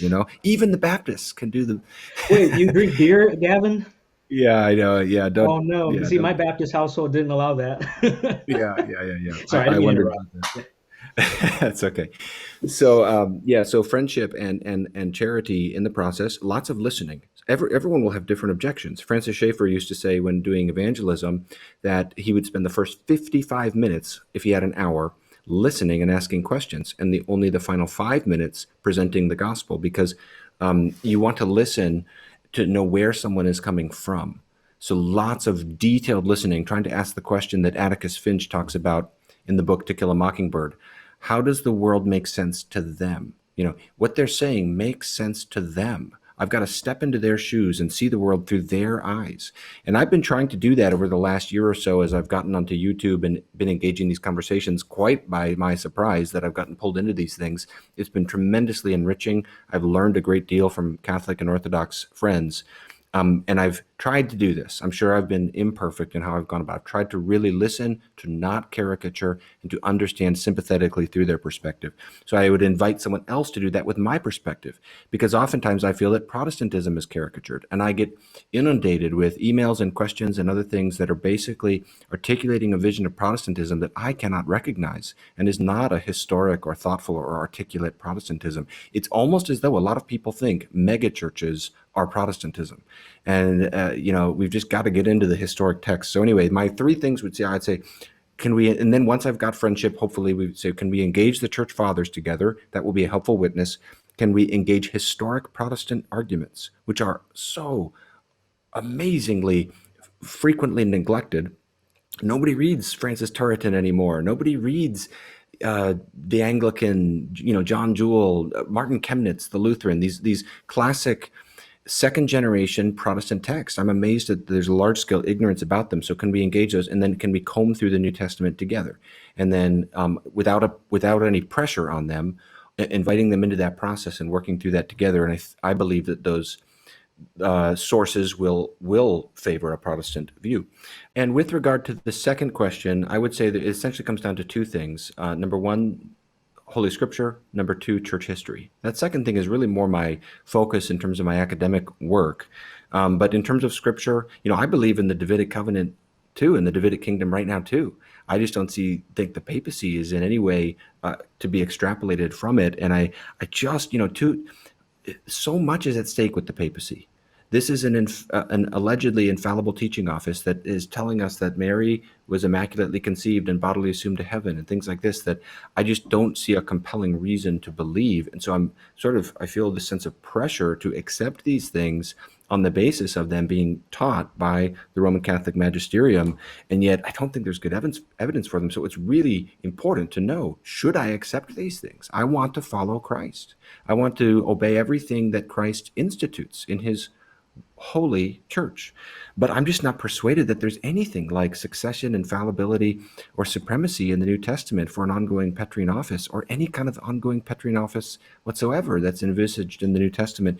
And then in church history, I've studied a lot about the ecumenical councils, a lot about the first 4 centuries of the church, and how the early church is developing in the context of the Roman Empire. And I'm persuaded pretty strongly that how the early church functioned is at variance with what is envisioned at Vatican I. So I'm just not persuaded on those 2 points. However, I want to, again, just at the end, articulate my love and appreciation for Roman Catholic viewers. And gosh, I'm sure I probably stepped on some toes in this, but I'm genuinely not coming at this to try to attack their beliefs, but just to explain my convictions as God leads me. Well, I thought that was a really nice way to end everything. And while we could do more in terms of like giving you guys a last word, we've gone pretty long. You've had closings earlier. You've talked. You answered these 2 questions at the end, and I thought that was really nice. And it was kind of a different way to end things. So why don't we just leave it there? Let me tell the audience one more time, go visit their YouTube channels. Suan and Gavin both have YouTube channels. I've got them linked in the description. You can also find more about their bios and what they do and what they're working on. All of that can be discovered in the description of this video. So just do the little drop down, go visit their channel, subscribe, and do all that stuff. So, but I appreciate you watching this. I appreciate you guys interacting with this content, and let me know what you think about it in the comments. Subscribe, like, do all the things, and I will see you guys in the next video. So see you later. Hey, it's me again. Actually, don't leave yet. I've got something super, super important to tell you. So first of all, you're awesome. Like you just watched a really, really long video just now, and you're still watching it. That is actually pretty amazing. Secondly, we have hundreds, literally hundreds of other apologetics related videos for you to watch on our channel. Go check them out. I've interviewed exorcists, hosted debates between Christians and atheists. I've even made response videos to atheists. All of that is available on our channel. Go check it out. Third, I rely on people that see value in my work, people like you that watch videos to the very end, to keep the lights on around here. Literally, this is how I feed my family. So if you see value in the work that I do, please consider supporting this ministry and becoming a patron. Links to that are in the description. Oh, and have I mentioned that Christianity is true?